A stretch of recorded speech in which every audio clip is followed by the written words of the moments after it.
السلام عليكم ورحمة الله وبركاته. إن الحمد لله الأكرم الذي خلق الإنسان وكرم وعلمه من البيان ما لم يعلم، فسبحان الذي لا يحصى امتنانه باللسان ولا بالقلم. نشهد أن لا إله إلا الله وحده لا شريك له، ونشهد أن سيدنا وحبيبنا ومولانا محمدا عبده ورسوله الذي أرسله بالحق بشيرا ونذيرا وداعيا إلى الله بإذنه وسراجا وقمرا منيرا. فقد قال الله تعالى في كلامه المجيد وفرقانه الحميد: أعوذ بالله من الشيطان الرجيم. بسم الله الرحمن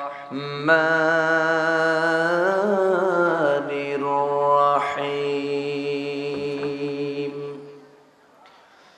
والمؤمنون والمؤمنات بعضهم أولياء بعض، يأمرون بالمعروف وينهون عن المنكر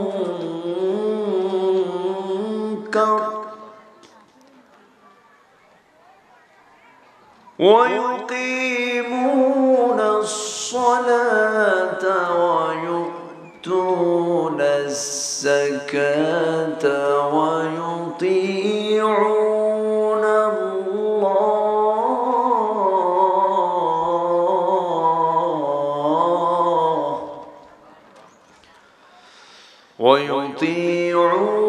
الله ورسوله أولئك سيرحمهم الله، إن الله عزيز حكيم.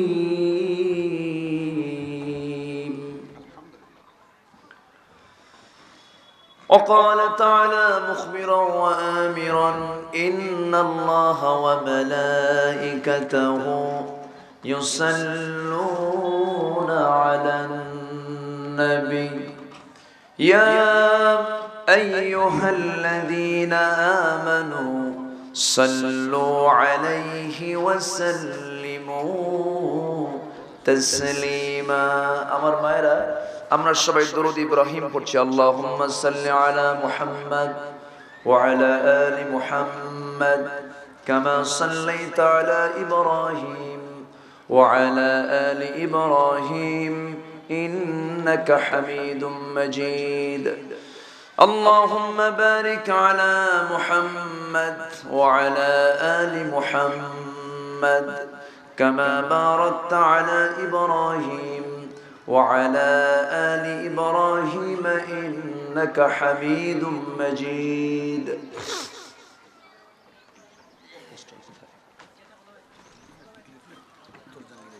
উত্তর জাঙ্গিরায় ইসলামী সমাজ কল্যাণ পরিষদ মাহফিল ইন্তেজামে কমিটি কর্তৃক আয়োজিত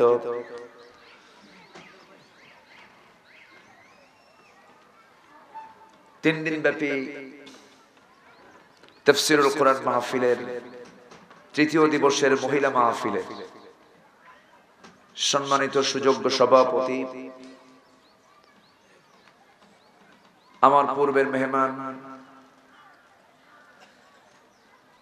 মৌলভীবাজার মাটি মানুষের হৃদয়ের স্পন্দন মাওলানা মাহবুবুর রহমান, উপস্থিত হযরত উলামায়ে কেরাম, ফদলায়ে ইজাম,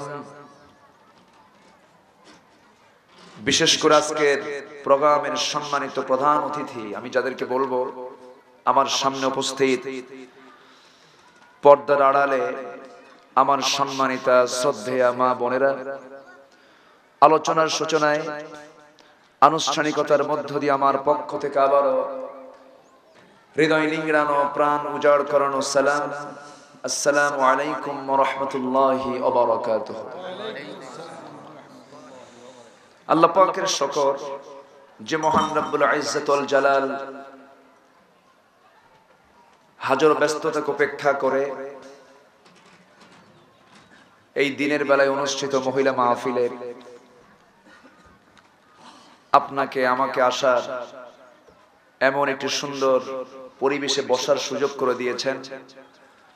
কালিমাতুশ শুকর আদায় করছি মুহাব্বাতান, চুপে চুপে আমার মা বলে ফেলছে আলহামদুলিল্লাহ।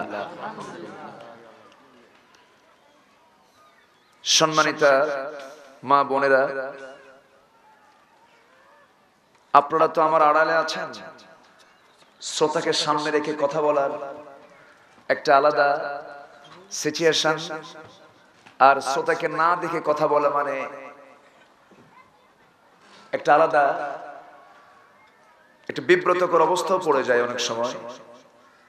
আমার বিশ্বাস যে অত্র অঞ্চলের মা বোনরা অত্যন্ত ভদ্র, শান্তশিষ্টতার প্রমাণ আমি পেয়েছি। আমি শুনেছি অনেক মা বোন হাজির হয়েছেন, কিন্তু কোনো কিসির মিসির আওয়াজ নাই, সম্পূর্ণ সাইলেন্ট। এটা খুবই বিরল একটি দৃষ্টান্ত হয়ে থাকবে আমার জীবনে। অনেক মহিলা মাহফিল দিনের বেলা অনুষ্ঠিত হয় গোটা দেশের বিভিন্ন প্রান্তে, তাদের কথা বন্ধ করতেই 2 ঘন্টা লাগে। তো কিন্তু এদিক থেকে এই অঞ্চলের মারা মোটামুটি ফার্স্ট ক্লাস নাম্বার পেয়েছে, আলহামদুলিল্লাহ। সম্মানিত মা, আসুন আমরা সোজা আলোচনার দিকে যাব। রাতে মাহফিল ছিল, আমাদের যারা কথা বলেন কোরআনের, তাদের ঘুমের সময়টা, রাত তো তাদের আলোচনায় কেটে যায়, দিনটা হয়ে যায় তাদের জন্য ঘুমে। আজকে আমি ব্যক্তিগতভাবে ঘুমের সুযোগও পাইনি, দেখে আমি চেষ্টা করব এর মাঝে অল্প সময়ের মধ্যে হলেও কিছু কথা বলার জন্য, যেটা সময়ের পরিপ্রেক্ষিতে, প্রয়োজনের পরিপ্রেক্ষিতে যেটা আজ জাতির জন্য আশু প্রয়োজন, আমি সেই দিকগুলোই আমি তুলে ধরার চেষ্টা করব। যখন একটা মানুষ রোগী হয়ে যায় তখন চলে যায় ডাক্তারের কাছে। আল্লাহর কাছে তো চাইতে হবেই। ডাক্তারের কাছে যাওয়ার কারণ হলো তার যে রোগগুলো হয়েছে এই রোগগুলো নির্ণয় করে, ডাক্তারের পরে তাকে চেকআপ দেন, কি রোগ হলো তারপরে ট্রিটমেন্ট করেন। তা আমাদেরও দ্বীনের প্রচারের দায়িত্ব যেহেতু আল্লাহ পাক আমাদেরকে দিয়েছেন, আমরা দেখি সমাজের ভিতরে কোন কোন রোগ আছে, এই রোগগুলোকে শনাক্ত করে এই রোগের চিকিৎসার জন্য কোরআন কি বলেছে, হাদিসের দৃষ্টিকোণ থেকে কিছু কথা বলার চেষ্টা করি আমরা।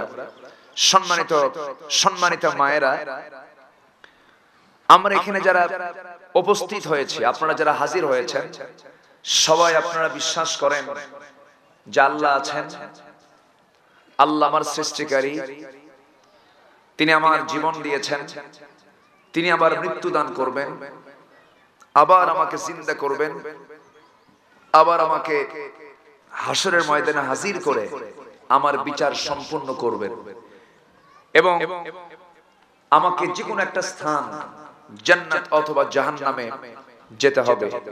এই যে বিশ্বাস, এই বিশ্বাস যার ভিতরে থাকবে সে হচ্ছে মুমিনা, সে হচ্ছে মুসলিমা নারী। আল্লাহ রাব্বুল আলামিন এই মুমিনা যারা, তাদেরকে কিছু ডিউটি দিয়েছেন। এই ডিউটি তারা যদি পালন করতে পারে, আল্লাহ রাব্বুল আলামিন ওই সমস্ত বান্দাকে জান্নাত দিয়ে দিবে। সম্মানিত মায়েরা, আল্লাহ রাব্বুল আলামিন সূরা তাওবার ভিতরে ৭১ নম্বর আয়াতে ৪টা কাজের কথা বলেছেন। ৪টি কাজ যদি মায়েরা করতে পারেন, এখানে আবার ভাইদেরকে বাদ দেওয়া হয়নি, পুরুষ এবং নারী দুজনকে সম্বোধন করা হয়েছে। আল্লাহ রাব্বুল আলামিন বলেন, ওয়াল মুমিনুনা ওয়াল মুমিনাতু বা'দুহুম আউলিয়াউ বা'দ ইয়া'মুরুনা বিল মা'রুফি ওয়া ইয়ানহাউনা 'আনিল মুনকার ويقيمون الصلاة ويؤتون الزكاة ويطيعون الله ورسوله أولئك سيرحمهم الله إن الله عزيز حكيم। আল্লাহ রাব্বুল আলামিন মুমিন পুরুষ এবং মুমিনা নারীকে ডাক দিয়ে বলছেন, ও দুনিয়ার মুমিন পুরুষ মুমিনা নারী, তোমরা হবে পরস্পরের বন্ধু হয়ে যাবে, অন্তরঙ্গ বন্ধুত্ব তোমরা গড়ে তুলবে, পরস্পরের মাঝে তোমরা হিংসা করবে না, প্রতিহিংসার বীজ বপন করবে না। এর মানে হলো আল্লাহ রাব্বুল আলামিন মুমিনদেরকে ডাক দিয়ে বলছেন, তোমরা এই জাগতিক জীবনে চলতে গিয়া তোমাদের পরস্পর যারা মুমিন মুমিনা এদের সম্পর্ক হবে এমন গভীর যে আল্লাহ রাব্বুল আলামিন অন্য জায়গায় সুন্দর করে বুঝায় দিচ্ছেন। আল্লাহ রাব্বুল আলামিন বলেন, মুহাম্মাদুর রাসূলুল্লাহি ওয়াল্লাযীনা মা'আহু আশিদ্দাউ আলাল কুফফারি রুহামাউ বাইনাহুম تراهم ركعا سجدا يبتغون فضلا من الله ورضوانا। মুমিন মুমিনারা কি হবে?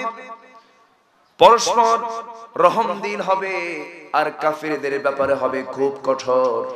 খ্রিস্টানদের কোনো কালচার, ইহুদির কোনো কালচার, মুশরিকদের কোনো কালচার মুসলিমা নারীরা কখনো গ্রহণ করতে পারে না।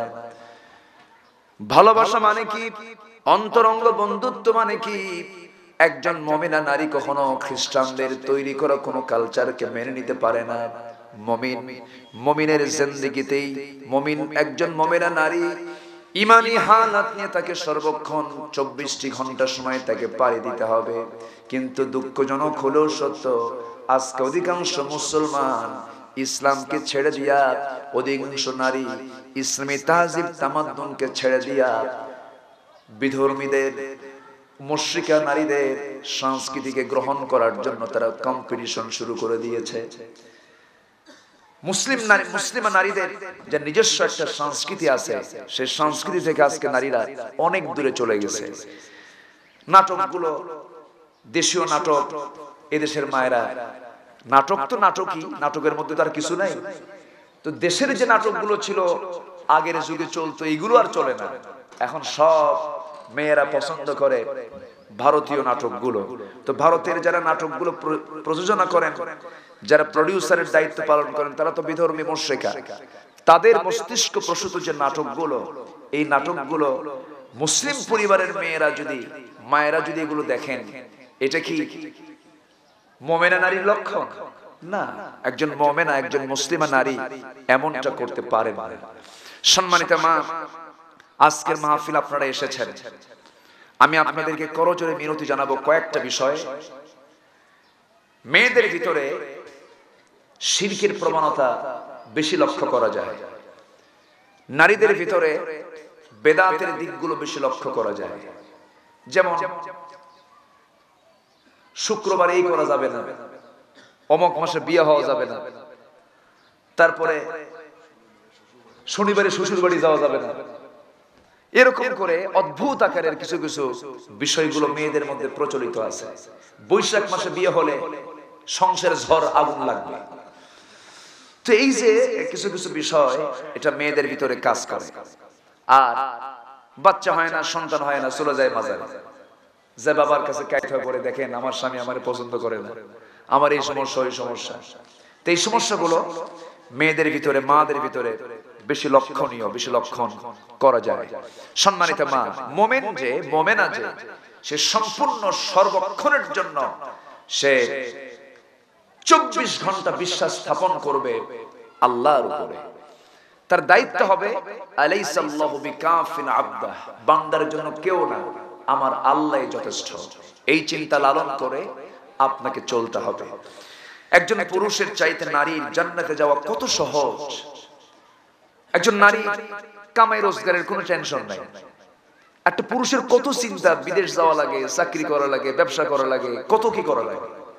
নারীর কিন্তু রোজগারের কোনো চাপ আল্লাহ পাক নারীকে দেননি। হ্যাঁ, যদি উনি টাকা পয়সাওয়ালা হন, উনি যদি অপশনাল করেন, অপশনাল এটা অতিরিক্ত, যদি স্বামীকে সাপোর্ট দেন এটা ভিন্ন কথা, কিন্তু কামাইয়ের দায়িত্ব নারীর নয়, চাকরির দায়িত্ব নারীর নয়। কিন্তু মেয়েরা আজকে বলছে না আমরা সমান অধিকার চাই। আল্লাহ পাক নারীকে দিয়েছেন রাজরানীর আসন, কিন্তু নারীরা আজকে রাজরানীর আসন ছেড়ে দখল করেছে চাকরানীর আসন। ওনাদের চাকরানী হওয়াটা খুব খুব পছন্দের। পুরুষরা চাকরি করবে, আমরা চাকরি না করলে হয়? সমান অধিকার। চাকরি পেল কোথায়? চাকরি পেল হলো রিসিপশনে। রিসিপশনে নারীকে চাকরি দেওয়া হয় ইদানিং বেশি, কারণ রিসিপশনের সুন্দরী মেয়েরা চেয়ারে বসে থাকে, লিপস্টিক আর নেইল পলিশ দিয়া চুলটা ছেড়ে দিয়ে থাকে, আর যখন অফিসে যখন কোনো লোক ঢোকে মাশাআল্লাহ দাঁড়ায় বলে আসসালামু আলাইকুম। এই দায়িত্ব তো আপনি মা আপনাকে দেওয়া হয়নি। আপনার দায়িত্ব হলো বাড়ির যে বিশাল অফিস আছে এই অফিসটাকে আপনার নিয়ন্ত্রণ করা। বাড়িতে কত কাজ। আমি তো মনে করি একটা ব্যাংকের ম্যানেজার ম্যানেজিং করতে গিয়ে যে টেনশনে থাকে না, তার চাইতে বড় টেনশন একটা মার সংসার চালাতে গিয়ে। এটা কোন অংশ কম না, এটা অনেক বড় দায়িত্ব।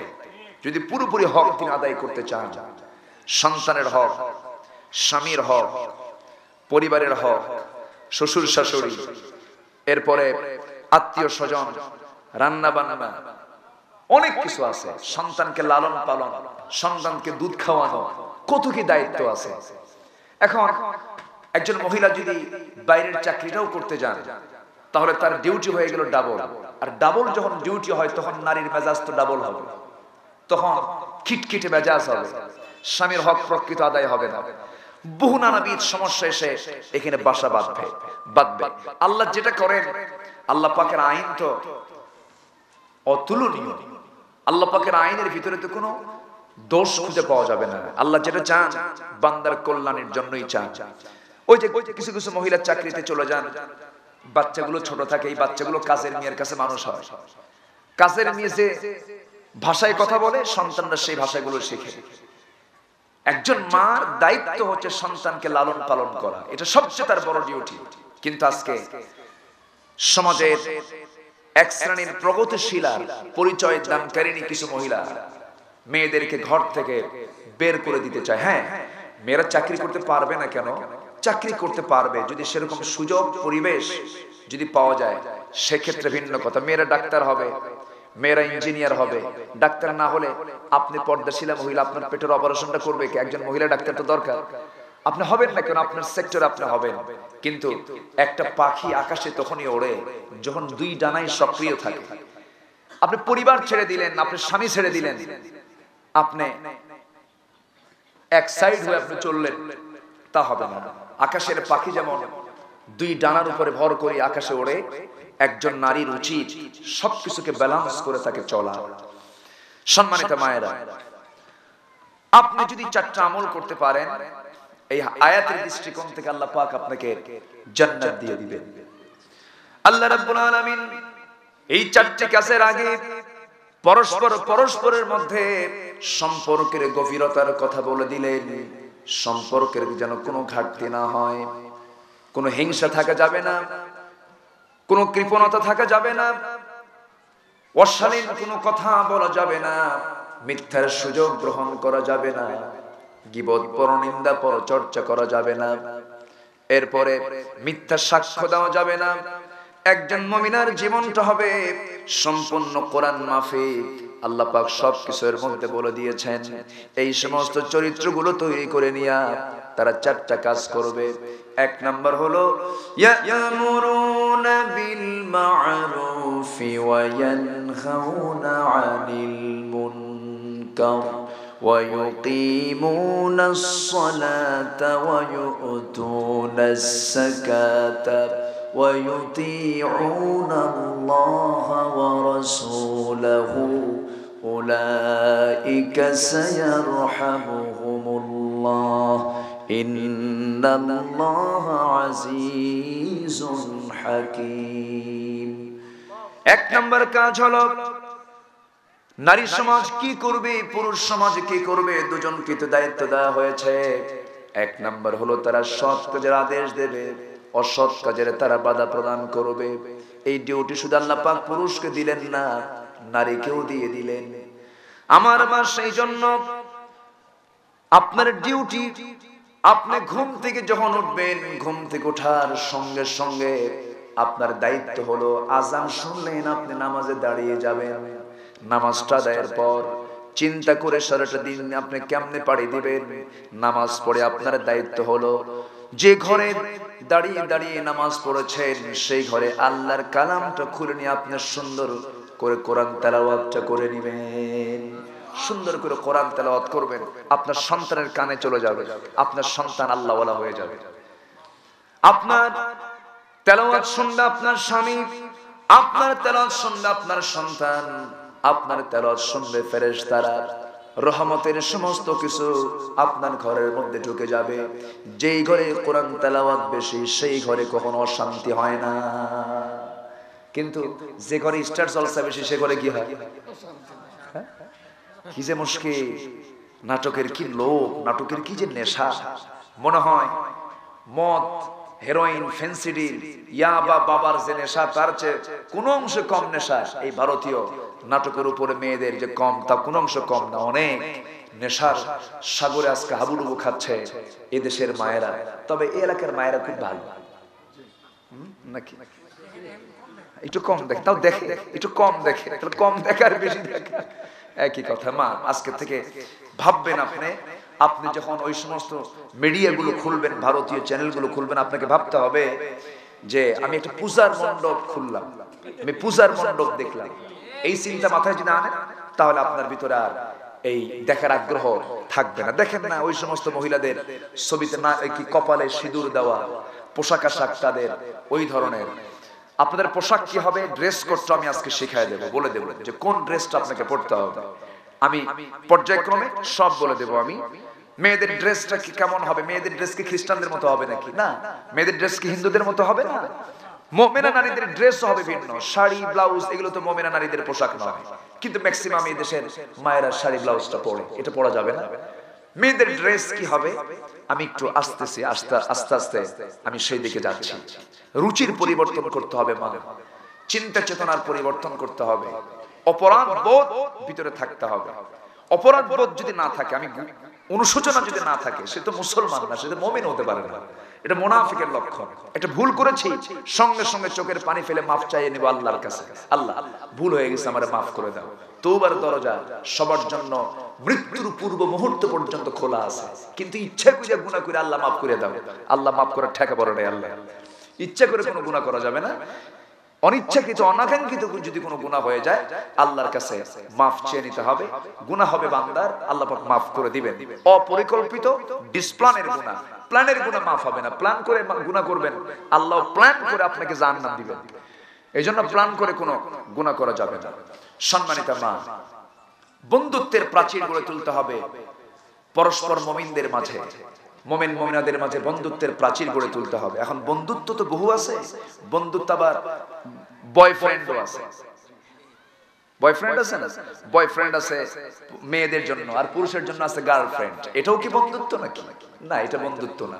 একজন মুমিনা নারীর জীবনে কোনো বয়ফ্রেন্ড থাকবে না, তার বয়ফ্রেন্ড একটাই হবে, তিনি হচ্ছেন স্বামী। স্বামী ছাড়া একজন নারীর জীবনে কোনো বয়ফ্রেন্ড থাকা যাবে না। বয়ফ্রেন্ড, গার্লফ্রেন্ড এগুলো মুমিন জীবনের কোনো অংশ নয়। সম্মানিত মা, তাহলে আপনার এক নম্বর ডিউটি হলো সৎ কাজের আদেশ দেওয়া, অসৎ কাজের বাধা দেওয়া।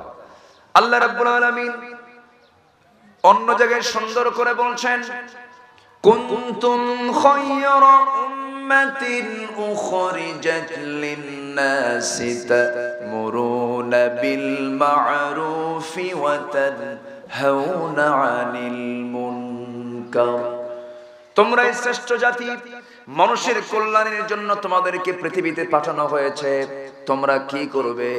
সৎ কাজের আদেশ দেবে, অসৎ কাজের বাধা প্রদান করবে।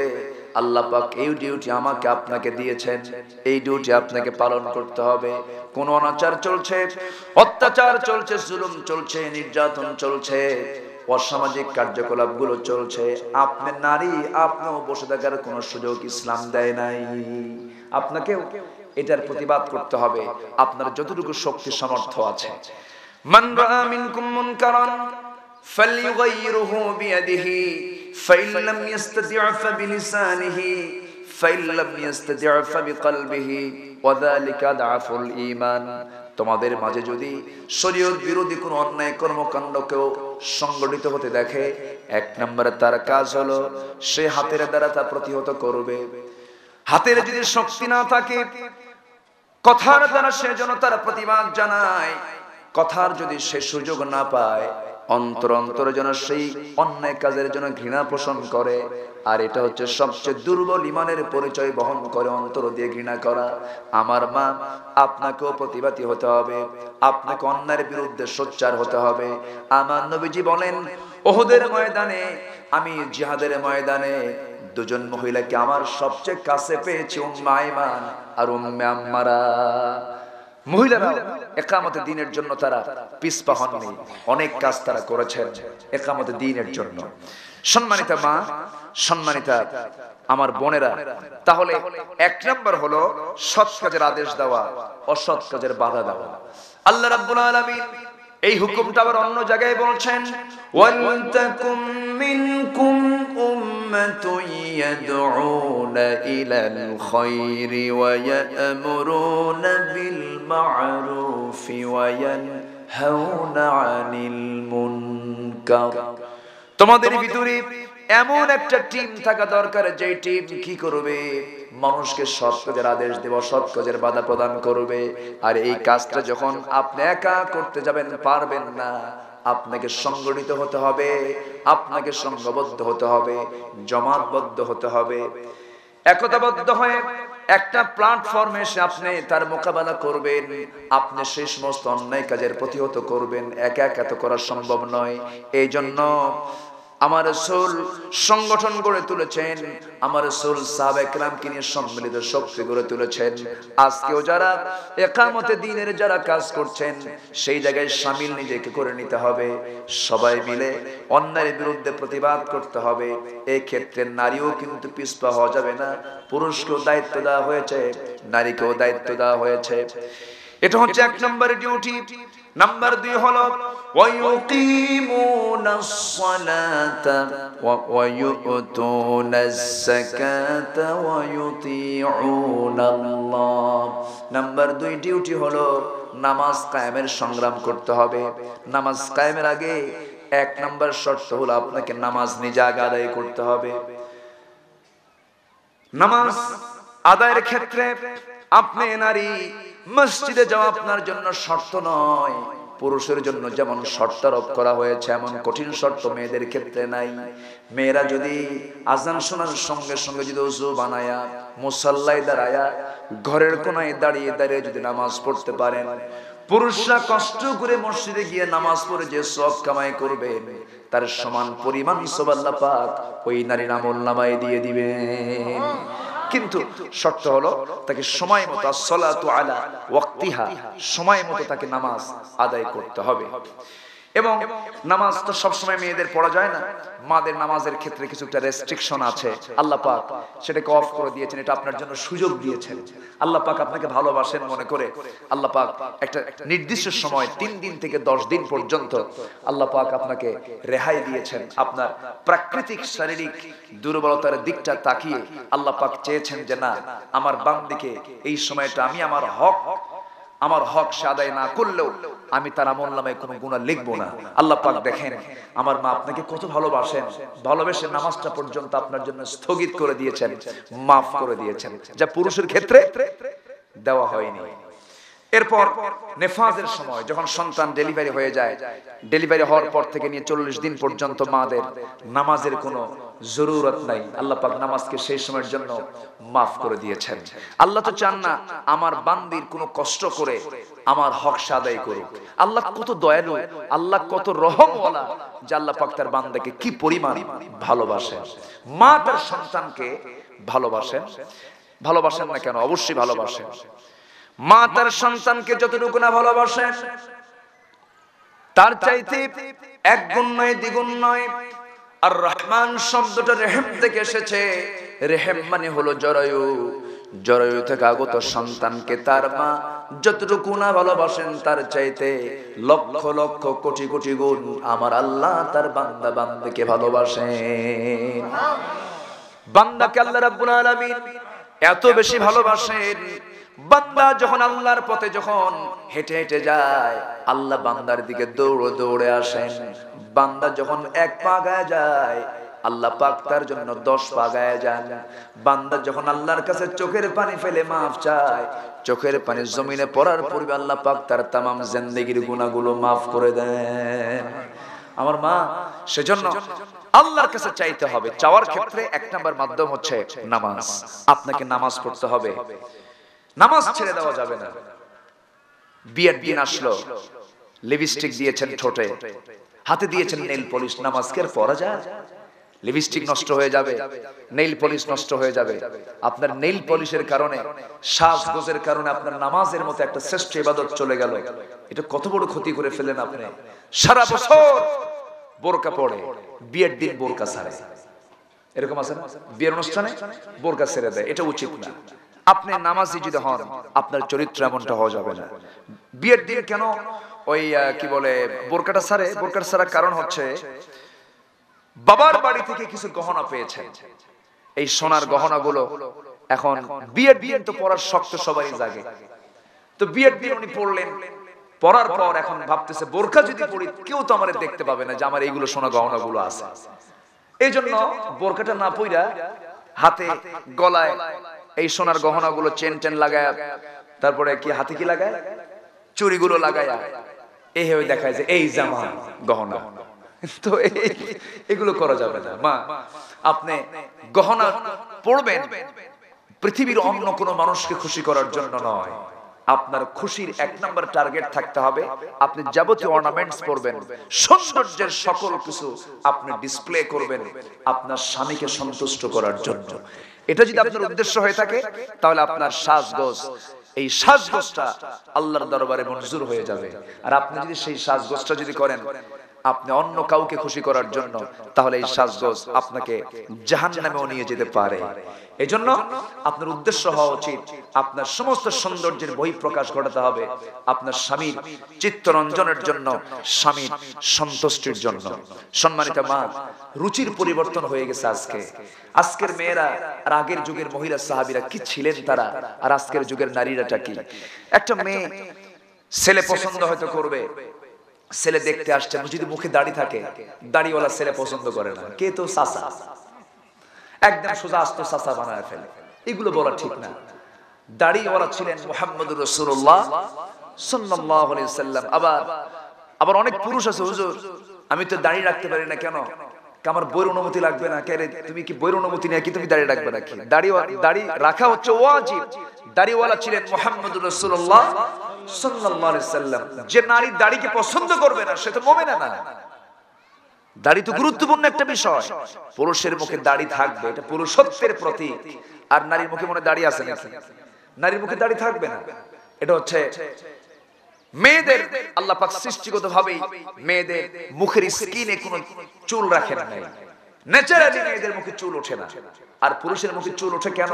দেখেন, একই চামড়া, একই চাউল খাই, একই ভাত খাই, একই খাবার খাই, আমার মুখে দাড়ি হয়, তাদের মুখে দাড়ি হয় না। তাহলে কেন হয় না? আল্লাহ পাক তাদের মুখে দাড়ি দিলে পরে তাদের সৌন্দর্য প্রকাশ পেত না। নারীর মুখে দাড়ি থাকবে না, পুরুষের মুখে কি থাকবে? দাড়ি থাকবে। আর যে পুরুষ দাড়ি রাখে না, ওর লক্ষণ হলো মেহর লক্ষণ। মানে তার লক্ষণ হচ্ছে সে তার মানে নারীত্বের একটা সিম্পটম সে প্রকাশ করতে চায় না। পুরুষের মুখে দাড়ি থাকবে। এক মহিলা সাহাবী নবীর সামনে এসে দাঁড়ালেন, দাঁড়িয়ে কাঁদতেছেন। রাসূল বললেন, মহিলা তুমি কাঁদো কেন? মহিলা সাহাবী বলছেন, ইয়া রাসূলুল্লাহ, আমার কি জীবনে বিয়ে হবে না? রাসূল বললেন, কে বলেছে তোমার বিয়ে হবে না? অবশ্যই তোমার বিয়ে হবে। হুজুর, বিয়ে যদি হয়, কিন্তু আমার তো বিয়ে হচ্ছে না, অনেক ছেলে, কিন্তু সব ছেলে তো আমার পছন্দ হয় না। রাসূল বললেন, আমার এতগুলো সাহাবী থাকতে বিয়ে হবে না? মানে অবশ্যই বিয়ে হবে। আমি তোমার জন্য অবশ্যই পাত্র ঠিক করব, আমার সাহাবীদের মাঝে প্রস্তাব দেব। মহিলা সাহাবী বলছেন, ইয়া রাসূলুল্লাহ, যিনি আমার স্বামী হবেন আমি তার মধ্যে মোটামুটি 3টা গুণ দেখতে চাই।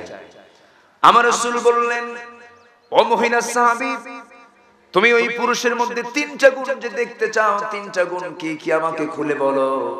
1 নাম্বার গুণ হলো, মহিলা বলছেন, যিনি আমার স্বামী হবেন তাকে 5 ওয়াক্ত নামাজ বা জামাতে পড়তে হবে।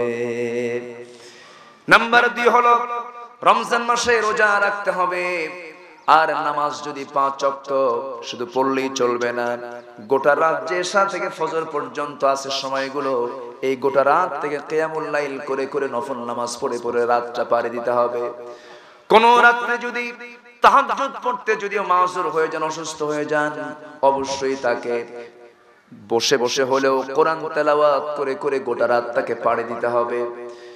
রমজান মাসে রোজা রাখতে হবে। সারা বছর যে বাকি 11টা মাস আছে, 11টা মাসও তাকে নফল রোজা রাখতে হবে। আমার নবী মুস্কি মুস্কি হাসি মেরে মনে মনে চিন্তা করছেন, আরে দিনের বেলা রোজা, রাতের বেলা নামাজ, বইয়ের হক আদায় হবে কখন? এত শর্ত আরোপ করেছে মহিলা। দেখি তো কোন সাহাবীকে খুঁজে পাই নাকি। আমার নবী সাহাবীদের মাঝে প্রস্তাব দিয়ে দিলেন। একজন সাহাবীর সামনে দাঁড়ায় বলছেন, ইয়া রাসূলুল্লাহ, যে 3টি প্রস্তাব আপনি নারীর পক্ষ থেকে দিয়েছেন, 3টি প্রস্তাব গ্রহণ করে নিয়া আমি তাকে বিয়ের প্রস্তাব আমি তারে দিয়ে দিলাম। আমি তার প্রস্তাবে রাজি হয়ে গেলাম, বিয়ে হয়ে গেল। শর্ত কিন্তু সহজ না। দিনের বেলা রোজা, রাত্রে বেলা নামাজ, সারা রাত দাঁড়িয়ে দাঁড়িয়ে নামাজ, 5 ওয়াক্ত নামাজ বা জামাতে পড়া, এটা বিশাল ব্যাপার। বিয়ে হয়ে গেল। বিয়ে হয়ে যাওয়ার 6 মাসের মাথায় মহিলা সাহাবী আমার নবীর দরবারে এসে বলছেন, ইয়া রাসূলুল্লাহ, বিয়ে তো হয়ে গেল, আপনার মাধ্যম দিয়ে আপনি বিয়ে করায় দিলেন, কিন্তু আমার স্বামীর 3টা শর্তের ভিতরে আমি লক্ষ্য করে দেখেছি একটা শর্ত পূরণ হয় নাই। আমার স্বামী 3টা শর্তের সকল শর্ত ভঙ্গ করেছেন। আমার নবীজি বললেন, মহিলা, বিয়ের আগেও সমস্যার কথা বললে, বিয়ের পরও তুমি সমস্যা তুলে ধরতেছো, তবে তোমার স্বামীর বিরুদ্ধে যে নালিশ করতে এসেছো, এক পক্ষের কথা শুনে আমি রায় দেব না। তোমার স্বামীকে আমার সামনে ডেকে আনো, 2 মুখ এক জায়গায় করব, 2 মুখ থেকে কথা শুনবো, এরপরে রায়টা দেব। রায় দেওয়ার সিস্টেম, এক পক্ষের কথা শোনা না 2 পক্ষের কথা শোনা, 2 পক্ষের কথা শোনা। রাসূল বললেন, 2 পক্ষ কি, তোমার স্বামীকেও নিয়ে আসো। তোমার স্বামী তো আমার সাহাবী, এমনি বললেই আমি বিশ্বাস করব তা না, তোমার স্বামীকেও আমার সামনে হাজির করো। এখন তো রায় দেওয়ার জন্য তার পক্ষ লাগে না, এক পক্ষ লাগে না, অটো রায় হয়ে যায়, যা মনে হয় তাই করে। রাসূল তো এরকম বিচারপতি ছিলেন না। রাসূল বিচার করেছেন একদম ইনসাফ ভিত্তিক বিচার, যা লিগ্যাল ওয়েতে, সেই বিচারটাই রাসূল করেছেন। এক ইহুদির পক্ষে রাসূল রায় দিয়েছিলেন, ইহুদির পক্ষে। আর ইহুদির পক্ষ তো রাসূল আর দেখবেন না, ইহুদি মুসলমান তো দেখবেন না, দেখবেন ন্যায় আর অন্যায়। জাত তো দেখবেন না, জাতি দেখবেন না, কারণ বিচারকের আসনে যিনি বসবেন তিনি দেখবেন কোনটা ন্যায় কোনটা অন্যায়। তো রাসূল এক ইহুদির পক্ষে রায় দিলেন জমির ফসল খাওয়াকে কেন্দ্র করে। এক মুসলমানের মানে ছাগল গিয়ে এক ইহুদির জমির ফসল খেয়েছে। তো কি বলে, এটার বিচার চাইতে গেলে রাসূল ইহুদির পক্ষে রায় দিলেন। এখন সে মুসলমান, তো মুসলমান না, সে তো মুনাফিক। নবীর বিচার যদি পছন্দ না হয় কারো, সে তো মুসলমান হতে পারে না। নবীর বিচার তার পছন্দ হয়নি। হযরত ওমরের দরবারে গিয়ে বলছেন, ওমর, নবীর কাছে বিচার চাইলাম, আমি মুসলমান, নবী আমার পক্ষে রায় না দিয়া ইহুদির পক্ষে রায় দিলেন। হযরত ওমর বললেন, তো তুমি কি বলতে চাও? তোমার কি নবীর বিচার পছন্দ হয়নি? কেন না? আচ্ছা ঠিক আছে, একটু বসো, আমি ভিতর থেকে আসি। ভিতরে চলে গেলেন, হাতের মধ্যে তরবারি নিয়ে বাইরে এসে কথা বলার কোনো সুযোগও দিলেন না। চোখ বন্ধ করে গর্দান যেতে মেরে দিয়ে বললেন, পৃথিবীতে নবীর বিচার যার পছন্দ না হয়, এক মুহূর্ত বেঁচে থাকার কোনো অধিকার তার থাকতে পারে না। রাসূলের সাহাবী এমন শক্ত ফয়সালা দিয়ে দিলেন। তো বিষয়টা হলো লিগ্যাল ওয়েতে বিচার করতে হবে। আজ আমরা এমন একটি সময় অতিবাহিত করছি, আমার মা, আপনাকে চোখ কান খোলা রেখে চলতে হবে। জাতির এই ক্রান্তি লগ্নে আপনাকে প্রতিনিধিত্বের দায়িত্ব পালন করতে হবে। আপনাকে সজাগ থাকতে হবে, আপনাকে সতর্ক থাকতে হবে। আপনার মতো নারী কিন্তু একজন দেশ চালাচ্ছে, আপনার মতো নারী কিন্তু একজন রাষ্ট্র পরিচালনা করছে। তাহলে আপনি নারী, আপনি ইমানের, ইসলামের জন্য, দ্বীনের জন্য আপনাকে বিশাল মাস্টার প্ল্যান নিয়ে সামনের দিকে এগুতে হবে। কুল্লুকুম রাইন ওয়া কুল্লুকুম মাসউলিন আন রায়াতিহি। প্রত্যেক ব্যক্তি দায়িত্বশীল। কিয়ামতের দিন তার দায়িত্ব নিয়ে কিয়ামতের দিন আল্লাহ পাক তাকে প্রশ্ন করবেন। সম্মানিত মা, খাও দাও, ফুর্তি করো, দুনিয়াটা মস্ত বড়, এইজন্য আমরা দুনিয়াতে আসি নাই। খাবো, ঘুমাবো, এ তো গরুও করে, গরু খায় আর ঘুমায়, ওর কামই তাই। তো আমি মানুষ, আল্লাহ পাক আমাকে জ্ঞান, বুদ্ধি, বিবেক সবকিছু দিয়েছেন। আমার দায়িত্ব আল্লাহ পাক দিয়েছেন। এই যে দায়িত্ব, আমি যে আয়াতটা তেলাওয়াত করেছি, এই মোটামুটি এই দায়িত্বগুলো যদি পালন করতে পারি আমরা, আল্লাহ পাক আমাকে আপনাকে জান্নাত দিয়ে দিবেন। তো এই মহিলা সাহাবী এসে যখন রাসূলকে বললেন, রাসূল বললেন, তোমার স্বামীকে ডেকে আনো। স্বামীকে ডেকে আনা হলো। স্বামীকে ডেকে আনার পরে নবীর সামনে হাজির করানো হলো। রাসূল বললেন, সাহাবী, বিয়ে দিলাম, বিয়ে দেওয়ার পরে 3টা শর্ত তুমি জেনে বিয়ে করেছো, তুমি নাকি 3টা শর্তের কোন শর্ত পূরণ করো নাই। সঙ্গে সঙ্গে স্বামী মুস্কি হাসি মেরে বললেন, ইয়া রাসূলুল্লাহ, যা বলেছে সম্পূর্ণ ভিত্তিহীন কথা বলেছে। আমার স্ত্রী আমার বিরুদ্ধে আপনার কাছে যে কথাগুলো বলেছে, না বুঝে বলেছে। 3টা হকের কোন হক, 3টা কাজের কোন কাজ আমি বাদ দেই নাই। স্বামী কয় এক কথা, বউ কয় এক কথা। এরকম গন্ডগোল কিন্তু এখনো হয়। স্বামী স্ত্রীর মধ্যে দ্বন্দ্ব লাগে কিনা জানি না, এই এলাকার মায়েদের সাথে মনে লাগে লাগে, ও পুরুষ ভাইরা কয় লাগে লাগে লাগে। তাহলে মা, লক্ষণ কিন্তু খুব একটা ভালো মনে হচ্ছে না। তো সম্মানিত মা, লাগতেই পারে, কারণ স্বামী স্ত্রীর ভিতরে লাগবে না এটা কি হয়? টকটক তো স্বামী স্ত্রীর মধ্যেই লাগবে। যার সঙ্গে মহব্বত বেশি তার সঙ্গে গন্ডগোল বেশি লাগবে, আবার মিল হবে, কিন্তু লাগামহীন হওয়া যাবে না, নিয়ন্ত্রণহীন হওয়া যাবে না। হয়তো রাগ উঠেছে স্বামীর, স্ত্রীকে একটু ধৈর্য ধরতে হবে। রাগ উঠেছে স্ত্রীর, স্বামীকে একটু মাথা নত করতে হবে। যাক, বেচারা একটু বাঁকা সাইজের, ও বলুক, যা বলে বলুক, চুপ করে থাকি। হযরত ওমর ফারুক রাদিয়াল্লাহু আনহু খুব শক্ত মেজাজের মানুষ ছিলেন, যার কাছে শয়তান পর্যন্ত আসতো না, এত রাগ ছিল এবং এত সাহসী ছিলেন ওমর ফারুক রাদিয়াল্লাহু আনহু। সেই ওমর ফারুক রাদিয়াল্লাহু আনহুর সামনে একদিন তার স্ত্রীর সামনে দাঁড়ায়া তাকে অনেক বকাঝকা করছেন, মানে অনেক উচ্চ আওয়াজে তর্ক বিতর্ক করছেন। তো একজন বিচার প্রার্থী হয়ে আসছেন ওমরের বাড়িতে। তো পাশের ঘরে দাঁড়ায় আছেন, বসে আছেন। তো ভিতর থেকে আওয়াজ শোনা যাচ্ছে যে স্বামী স্ত্রী খুব বাকবিতণ্ডা হচ্ছে, মানে বাকযুদ্ধ শুরু হয়ে গেছে। হ্যাঁ, তো যে লোকটা বিচার চাইতে আসছে, তার বিচার হলো বাড়িতে তার স্ত্রীর সঙ্গে গন্ডগোল। এসে দেখে যে খলিফা ওমরের বউয়ের সঙ্গে খলিফা ওমরের গন্ডগোল। মানে এসে দেখে যে এই সমস্যা, ভাবতেছে যে বিচার চাইতে আসলাম যার কাছে, যে সরিষা দিয়ে ভূত তাড়াবো, সেই সরিষার মধ্যে ভূত ঢুকে গেছে। এখন আমি এখানে কিভাবে বিচার চাই, এই চিন্তা করতে করতে ভাবলেন, না, খামাকে এখানে দাঁড়ায় থেকে লাভ নেই, হবে না, ওমর নিজেই পারে না, আমার আর বিচার কেমনে করবে, এই চিন্তা মাথায় নিয়ে উনি বের হয়ে চলে যাচ্ছে। হযরত ওমর ফারুক টের পেলেন যে একটা লোক আসছিল, কেন আসলো, কি জন্য আসলো, কিছু তো বললো না। তিনি আবার ডেকে পাঠালেন, এই তুমি কোথায় যাও, কি জন্য আসছো, কিছুই তো বলে গেলেন। সামনে এসে দাঁড়ায়, তোমার সমস্যা কি? দেখেন, যে সমস্যা নিয়ে আসছিলাম আপনার ঘরে, আপনার বাড়িতে, আপনার কাছে, আমার বাড়িতে আমার স্ত্রীর সঙ্গে আমার চরম গন্ডগোল, আর সেদিকে আপনার বউয়ের সঙ্গে আপনার গন্ডগোল। তো যে গন্ডগোল আমার বউয়ের সঙ্গে, সেই গন্ডগোল আপনার বউয়ের সাথে আপনার কি বিচার করবে? হযরত ওমর ফারুক বললেন, দেখো, আমার নাম শুনলে রোম পারস্য থরথর করে কাঁপে, আমার হুঙ্কারে বাতিল শক্তির তখ্ত নড়বড়ে হয়ে যায়। আর সে ওমরের সামনে ওমরের স্ত্রী এত কিছু বলল, আমি কিছু বলছি না, তুমিও কিছু বলো না, যাও। বিষয়টা হলো, এখানে বোঝানোর মূল লক্ষ্য হলো, স্বামী স্ত্রীর ভিতরে অনেক কিছু হয়, কিন্তু এখানে manage life, marriage life, manage life, বিবাহিত জীবনে ম্যানেজ করতে হবে।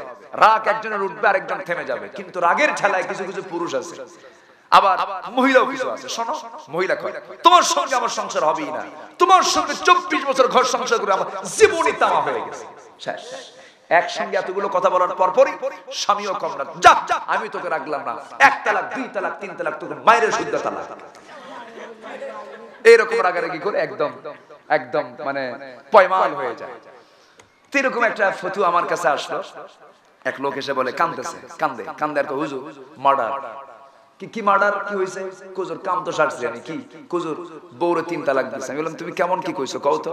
হুজুর আমি বলছি 1 তালাক 2 তালাক 3 তালাক, তোর মায়ের শুদ্ধ তালাক। আমি বললাম ঠিক আছে, বউ নয় তালাক হইছে, তোর শাশুড়ির সঙ্গে এত রাগারাগি। হুজুর ওর উপরে রাগ আমার বেশি।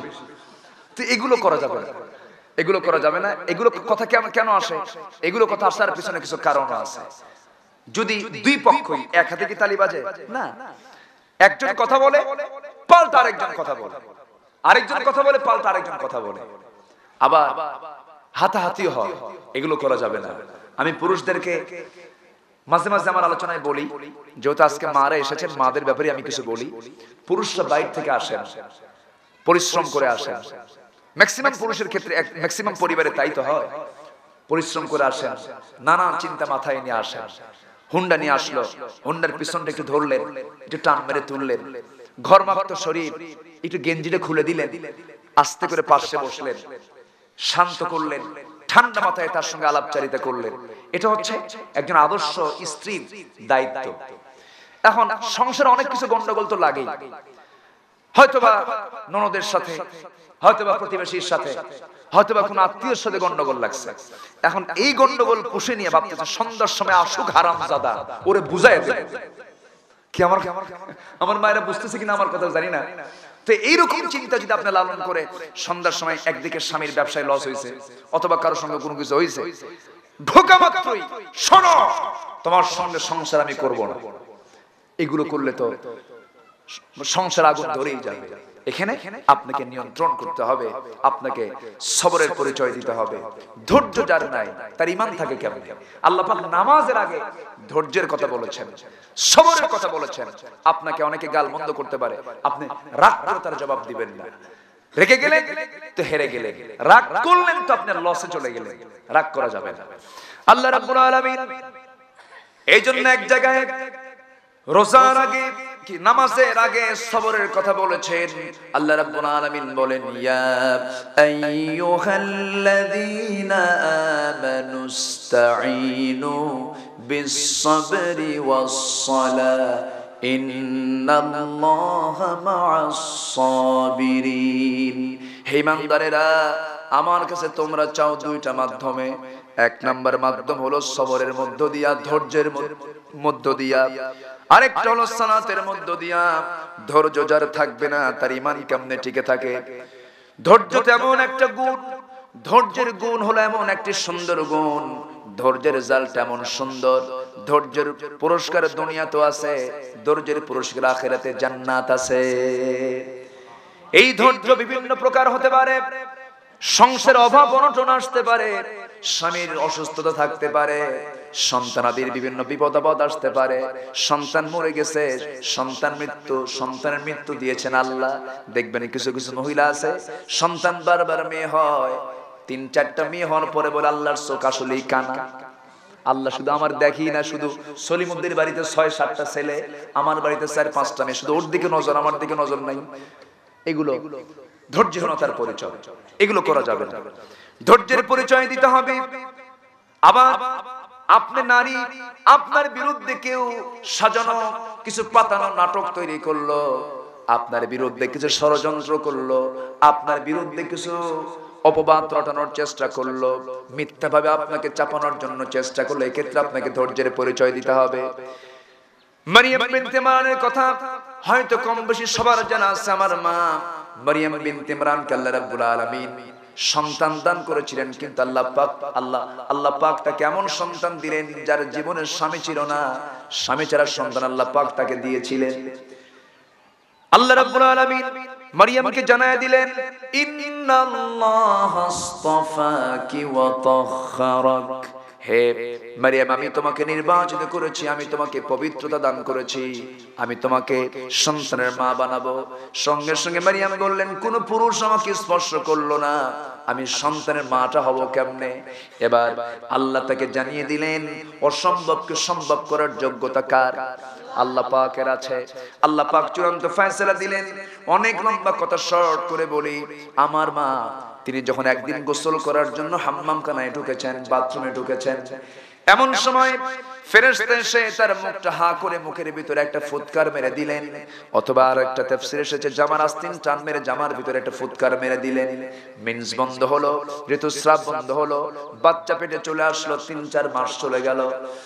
সন্তানের পেটের সন্তান আসার বাহ্যিক সিমটম গুলো প্রকাশ পেয়ে গেল, হলদেটে চেহারা হলো, পেটটা বড় হতে লাগলো। সবার প্রশ্ন একটাই হলো, মারিয়ামের পেটে সন্তান আসলো, এই সন্তানটা কেমনে আসলো? তার স্বামী তো নাই। তাকে প্রশ্ন করা শুরু হলো। তিনি আল্লাহর কসম করে বললেন, কোন পুরুষ আমাকে স্পর্শ করে নাই, আল্লাহ পাক আমাকে স্বামী ছাড়া সন্তান উপহার দিয়েছেন। কেউ বিশ্বাস করলো না। শেষ পর্যন্ত তাকে জেনার অভিযোগে অভিযুক্ত করে, তাকে দোষী সাব্যস্ত করে বাইতুল মুকাদ্দাস থেকে বের করে দিল। এই জায়গায় ধৈর্যের পরিচয় কি পরিমাণ দিয়েছেন মারিয়াম বিনতে ইমরান। অসতীর পরিচয়, অসতীর অভিযোগ যখন তার বিরুদ্ধে দেওয়া হলো, তিনি ভরসা করলেন আল্লাহর উপরে, ধৈর্যের পরিচয় দিলেন। আমার মা, আপনার এই পারিবারিক জীবনে, সামাজিক জীবনে চলতে গিয়ে নানা রকম বিপদ মুসিবত, বিভিন্ন ষড়যন্ত্র, বিভিন্ন কিছু হতে পারে। সর্বক্ষেত্রে আপনি আস্থা রাখবেন আল্লাহর উপরে, সমস্ত ক্ষেত্রে ইয়াকিন আনবেন আল্লাহর উপরে। আল্লাহ আপনাকে বিপদ দেন, আল্লাহ আপনাকে বিপদ থেকে উদ্ধার করবেন। সেই সময় আপনার দায়িত্ব হলো, আল্লাযীনা ইযা আসাবাতুহুম মুসিবাতুন ক্বালু ইন্না লিল্লাহি ওয়া ইন্না ইলাইহি রাজিউন। সেই সময় আমার মা, আপনার দায়িত্ব হলো, যা কিছু হয়ে থাকে আল্লাহর পক্ষ থেকে হয়, বিপদ মুসিবত যখন হয়, সেই সময় আল্লাহর প্রতি ভরসা করে আপনি ইন্না লিল্লাহ বলে ফেলবেন। এর চাইতে আর শ্রেষ্ঠ দোয়ার নাই। আপনি সবরে জামিল ধরবেন, ধৈর্যের পরিচয় দিয়ে দিবেন। মারিয়াম বিনতে ইমরানকে অভিযুক্ত করে ঘাড় ধাক্কা দিয়ে ঘর থেকে বের করে দেওয়া হলো। কিন্তু এই দোষটা সম্পূর্ণ চাপিয়ে দেওয়া হলো জাকারিয়া আলাইহিস সালাতু ওয়াসসালামের উপরে। কারণ জাকারিয়া তার দায়িত্বে ছিলেন, সকাল বিকাল তার ঘরে যেতেন। সবাই মিলে অভিযোগ দিল এই কাজটা জাকারিয়াই করেছে, কারণ তার ঘরে সেই ঢুকতো। আল্লাহর নবীর বিরুদ্ধে অভিযোগ দেওয়া হলো। বিশাল পরীক্ষা আল্লাহর নবীরাও দিয়েছেন। শেষ পর্যন্ত জাকারিয়া আলাইহিস সালাতু ওয়াসসালামকে করাত দিয়ে চিরে 2 টুকরো করে দুনিয়া থেকে বিদায় করে দেওয়া হলো। মারিয়াম চললেন, যেদিকে চোখ চলে যায় ভরসা করলেন আল্লাহর উপরে, ধৈর্য ধরলেন। আল্লাহ, বিপদ দিয়েছো তুমি, বিপদ থেকে উদ্ধারকারীও তুমি আল্লাহ। এক পর্যায়ে 9টি মাস 10টি মাস চলে গেল। সন্তান যখন ডেলিভারি হবে, পৃথিবীতে 3 জন নারীর সন্তান ডেলিভারির সময় ধাত্রী কোনো প্রয়োজন হয় নাই, নার্সের কোনো প্রয়োজন হয় নাই, দুনিয়ার কোনো মানুষের হেল্প লাগে নাই। 3 জন নারী। 1 নম্বর নারী হচ্ছেন ইব্রাহিম আলাইহিস সালাতু ওয়াসসালাম। তিনি বলেন, তিনি যখন ইব্রাহিম আলাইহিস সালাতু ওয়াসসালামকে ভূমিষ্ঠ করেন, সেই সময় কোনো দুনিয়ার কোনো নারীর প্রয়োজন হয় নাই, দুনিয়ার কোনো নার্সের প্রয়োজন হয় নাই, ডাক্তারের প্রয়োজন হয় নাই। আরেকজন হচ্ছেন আমার নবীর মা আমেনা। মা আমেনা বলেন, আমার গর্ভ থেকে আমার শিশু মুহাম্মদ যখন পৃথিবীতে চলে আসে, আটা থেকে চুল টান দিলে যেমন টের পাওয়া যায় না, আমি আমেনা বিন্দু পরিমাণ কোনো টের পাই নাই। আরেকজন হচ্ছেন মারিয়াম বিনতে ইমরান আলাইহিস সালাতু ওয়াসসালাম। মারিয়াম বিনতে ইমরান যখন তিনি একটা শুকনো গাছের নিচে বিশ্রাম নিচ্ছিলেন রাতের বেলা তিনি ঘুমন্ত অবস্থায় ছিলেন। ঘুমন্ত অবস্থায় সদ্য সন্তান তার পেট থেকে পৃথিবীর জমিনে চলে এসে ভূমিষ্ঠ হয়েছে। ঘুম থেকে জাগা পেয়ে দেখেন সন্তানটা হাত পা নড়াচড়া করছে, কোনো নার্স লাগে নাই। সন্তানটাকে কোলের মধ্যে নিলেন, চুমু দিলেন, স্নেহ দিলেন, দুধ পান করালেন। শুকনো ডালটা সবুজের সামনে রূপান্তরিত হয়ে গেছে, ফলমূল পাকা পাকা ধরে আছে। ফলমূলগুলো খাওয়ায় দিলেন, সন্তানকে দুধ খাওয়ালেন। 3 দিন চলে গেল। আল্লাহ জানিয়ে দিলেন, মারিয়াম, এই সন্তান কিনে তুমি এখন মানুষের মাঝে চলে যাও। তিনি বলেন, আল্লাহ আমি যে মানুষের মাঝে চলে যাব, আমাকে যখন প্রশ্ন করবে সন্তানের পিতার পরিচয়টা কি, এই সন্তান যার সন্তান তুমি কেমনে আনলে, তোমার কি লজ্জা শরম কিছুই নাই, আমি কি জবাব দেব? আল্লাহর সাহায্য চলে আসলো। আল্লাহ জানিয়ে দিলেন, মারিয়াম তুমি তখন বলবে, ক্বালাত ইন্নী নাদারতু লিররহমানি সাওমা, তুমি বলবে আমি একজন রোজাদার, আমি কোনো কথা বলবো না, সব কথা আমার সন্তানকে প্রশ্ন করে সে সন্তান জবাব দেবে। দেখেন বিপদ দিয়েছেন আল্লাহ, কি সুন্দর করে উত্তর দিয়ে দিচ্ছেন আল্লাহ, সুবহানাল্লাহ। ধৈর্যের তো পুরস্কার আছে।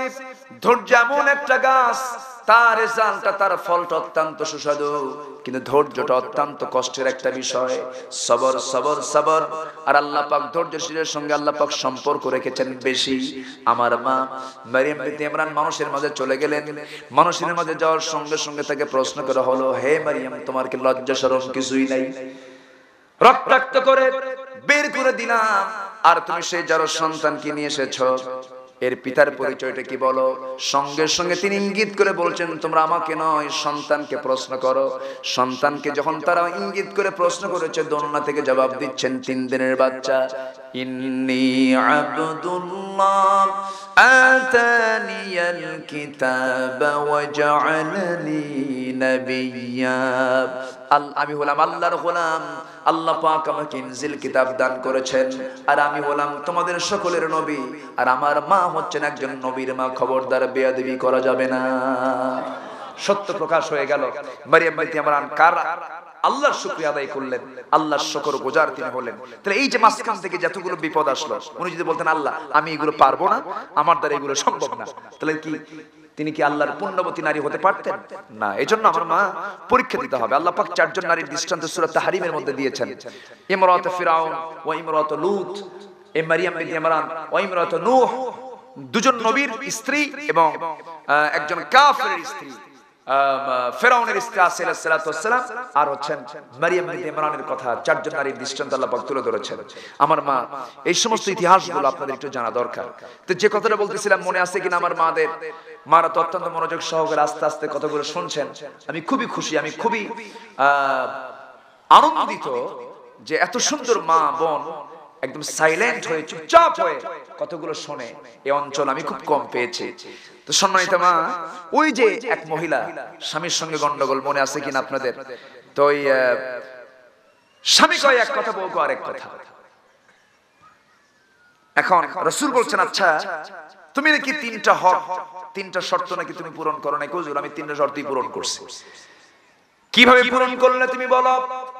এবার তিনি বলছেন, ইয়া রাসূলুল্লাহ আমি 5 ওয়াক্ত নামাজ হয়তো জামাতের সঙ্গে আদায় করতে পারি নাই, তবে আমি 2টা ওয়াক্ত নামাজ আমি কখনো জামাত ছাড়ি নাই, ফজর নামাজ এবং ইশার নামাজ। ফজর নামাজ এবং ইশার নামাজ আমি জামাতে পড়ছি কিনা আপনি আমার স্ত্রীকে জিজ্ঞাসা করুন। এবার স্ত্রী বলতেছে, হুজুর আমার স্বামী ফজর নামাজ এবং ইশার নামাজ আমার জানা মতে কখনো জামাত ছাড়ে নাই, অবশ্যই সে জামাত আদায় করেছে। এবার স্বামী বলতেছেন, ইয়া রাসূলুল্লাহ আমার স্ত্রী কিন্তু সাক্ষী দিয়ে দিল। এখন জবাবটা শুনেন। আপনার বর্ণিত হাদিস, যদি কোনো বান্দা ফজর নামাজ এবং ইশার নামাজ যদি জামাতের সঙ্গে আদায় করে, আল্লাহ রাব্বুল আলামিন গোটা রাত কিয়ামুল লাইল করে নামাজ পড়লে যে সওয়াব, তার সমান সওয়াব আল্লাহ পাক তার আমলনামায় দিয়ে দেন। হুজুর আমি ফজর নামাজ আর ইশার নামাজ জামাতে পড়ছি, আমার রাতে দাঁড়ায় দাঁড়ায় নামাজ পড়ার দরকার কি? রাসূল মুস্কে মুস্কে হাসতেছেন, এই তো পুরুষের বুদ্ধি। আল্লাহ পাক পুরুষের ব্রেনের সেল দিয়েছেন 49টা, আর মেয়েদের ব্রেনের সেল দিয়েছেন 39টা। মেয়েরা যতই বলুক যে আমাদের বুদ্ধি বেশি, কিন্তু না, শারীরিক যোগ্যতা, শারীরিক শক্তির দিক থেকে, মেধার দিক থেকে আল্লাহ পাক নারীর চাইতে পুরুষকে একটু অ্যাডভান্স করে দিয়েছেন। এখন মেয়েরা যদি বলেন আমাদেরকে সমান অধিকার দিতে হবে, এখানে সমান অধিকার কেমন হবে বলেন? সৃষ্টিগত দিক থেকে আল্লাহ পাক আপনাকে একটা সাইড করে দিয়েছেন। তবে হ্যাঁ, এর নাম কিন্তু আপনাকে সৃষ্টিগতভাবে আল্লাহ পাক আপনাকে যে মানে অসম্মান করেছেন তা কিন্তু নয়। আপনার জন্য যা দরকার আল্লাহ পাক আপনাকে তাই দিয়েছেন। পুরুষের জন্য যা দরকার আল্লাহ পাক পুরুষকে তাই দিয়েছেন। আপনার খাবারও ভিন্ন করে দিয়েছেন। একটা মেয়ে সন্তানের দুধ একরকম, আর ছেলে সন্তানের দুধ কিন্তু আরেক রকম। দেখেন দুটো পৃথক করে দিয়েছেন। পুরুষের মানে ছেলে বাচ্চার দুধ হবে একরকম, মেয়ে বাচ্চার দুধ হবে আরেক রকম। একটা ঘটনা মনে পড়লো আমার, কথায় তো কথা বাড়ে, আমার মারা বিরক্ত হচ্ছেন কিনা জানি না, কথা বলবো না, শেষ করে দেবো, আল্লাহই জানে। মাদের ভিতর থেকে কোনো রিসিভই তো পাই না, কারণ বক্তার আলোচনা তো আসে হচ্ছে শ্রোতার মানে কথার মধ্য দিয়ে, কিন্তু এটা তো এমন একটা মাহফিল, সামনে এখন থুইয়া মানে এর মতো কি বলে মানে অন্ধের মতো, কানা হুজুরের মতো অন্ধের মতো কথা বলতে যাওয়া। তো সম্মানিত মা, ওই হযরত আলীর সময় দুজন মহিলা পেটের সন্তান ছিল, তো সন্তান সম্ভব দুজন নারী রাতের বেলা একই বিছানায় ঘুমাইছে। একই বিছানায় ঘুমন্ত অবস্থায় পেটে ছিল সন্তান। হঠাৎ করে এই অন্ধকার রাতে দুজনের পেট থেকে সন্তান ডেলিভারি হয়ে গেছে। তারা জানে যে কার ছেলে কার মেয়ে কার সন্তান কোনটা জানে। সকালবেলা দুই মহিলা লাগছে গন্ডগোল। দুই মহিলাই বলে যে এটা আমার ছেলে, এটা আমার ছেলে। মেয়ের সন্তান কেউ নিতে চায় না। আজকের যুগেও কিন্তু এই ছেলের সন্তানের প্রতি খুব আসক্ত, আর মেয়ের সন্তান হলে পরে মনে বাড়িতে মানুষ মরে গেছে, এরকম একটা অবস্থা, মানে শোকের মাতম পড়ছে। যদি মেয়ের বাপকে বলা হয় কি খবর, তোমার স্ত্রীর গর্ভ থেকে কি সন্তান হলো, আওয়াজই নাই, কি হয়েছে, মেয়ে। আর যদি হয় ছেলে, কি হয়েছে, ছেলে। সবই আলাদা, মনে হয় এখন 10 লাখ টাকা চায় বসে আছে। তো এগুলো করে, এগুলো আজকের যুগে আছে। আবার আমার মা, আমি আমার পরিবারের কথাই বলি, আল্লাহ পাক আমাকে 3টা মেয়ে দিয়েছেন। আল্লাহ পাক আমাকে 3টা মেয়ে দিয়েছেন। তো প্রথম মেয়েটা যখন হলো কোনো কথা নাই, দ্বিতীয় মেয়েটা হলো, তৃতীয় মেয়ে হওয়ার পর আমি আমার স্ত্রীর দিকে তাকায় দেখি স্ত্রীর চোখে পানি টলমল করতেছে, চোখের মানে চোখের চেহারাই অন্যরকম হয়ে গেছে, লাল টকটকে চোখ অশ্রুপূর্ণ, সে কাঁদতেছে। আমি তাকে বললাম, তুমি কাঁদো কেন? আল্লাহ আমার আবার মেয়ে দিল। তো মেয়েদের মধ্যে এটা ধৈর্যহীনতা আছে কেন?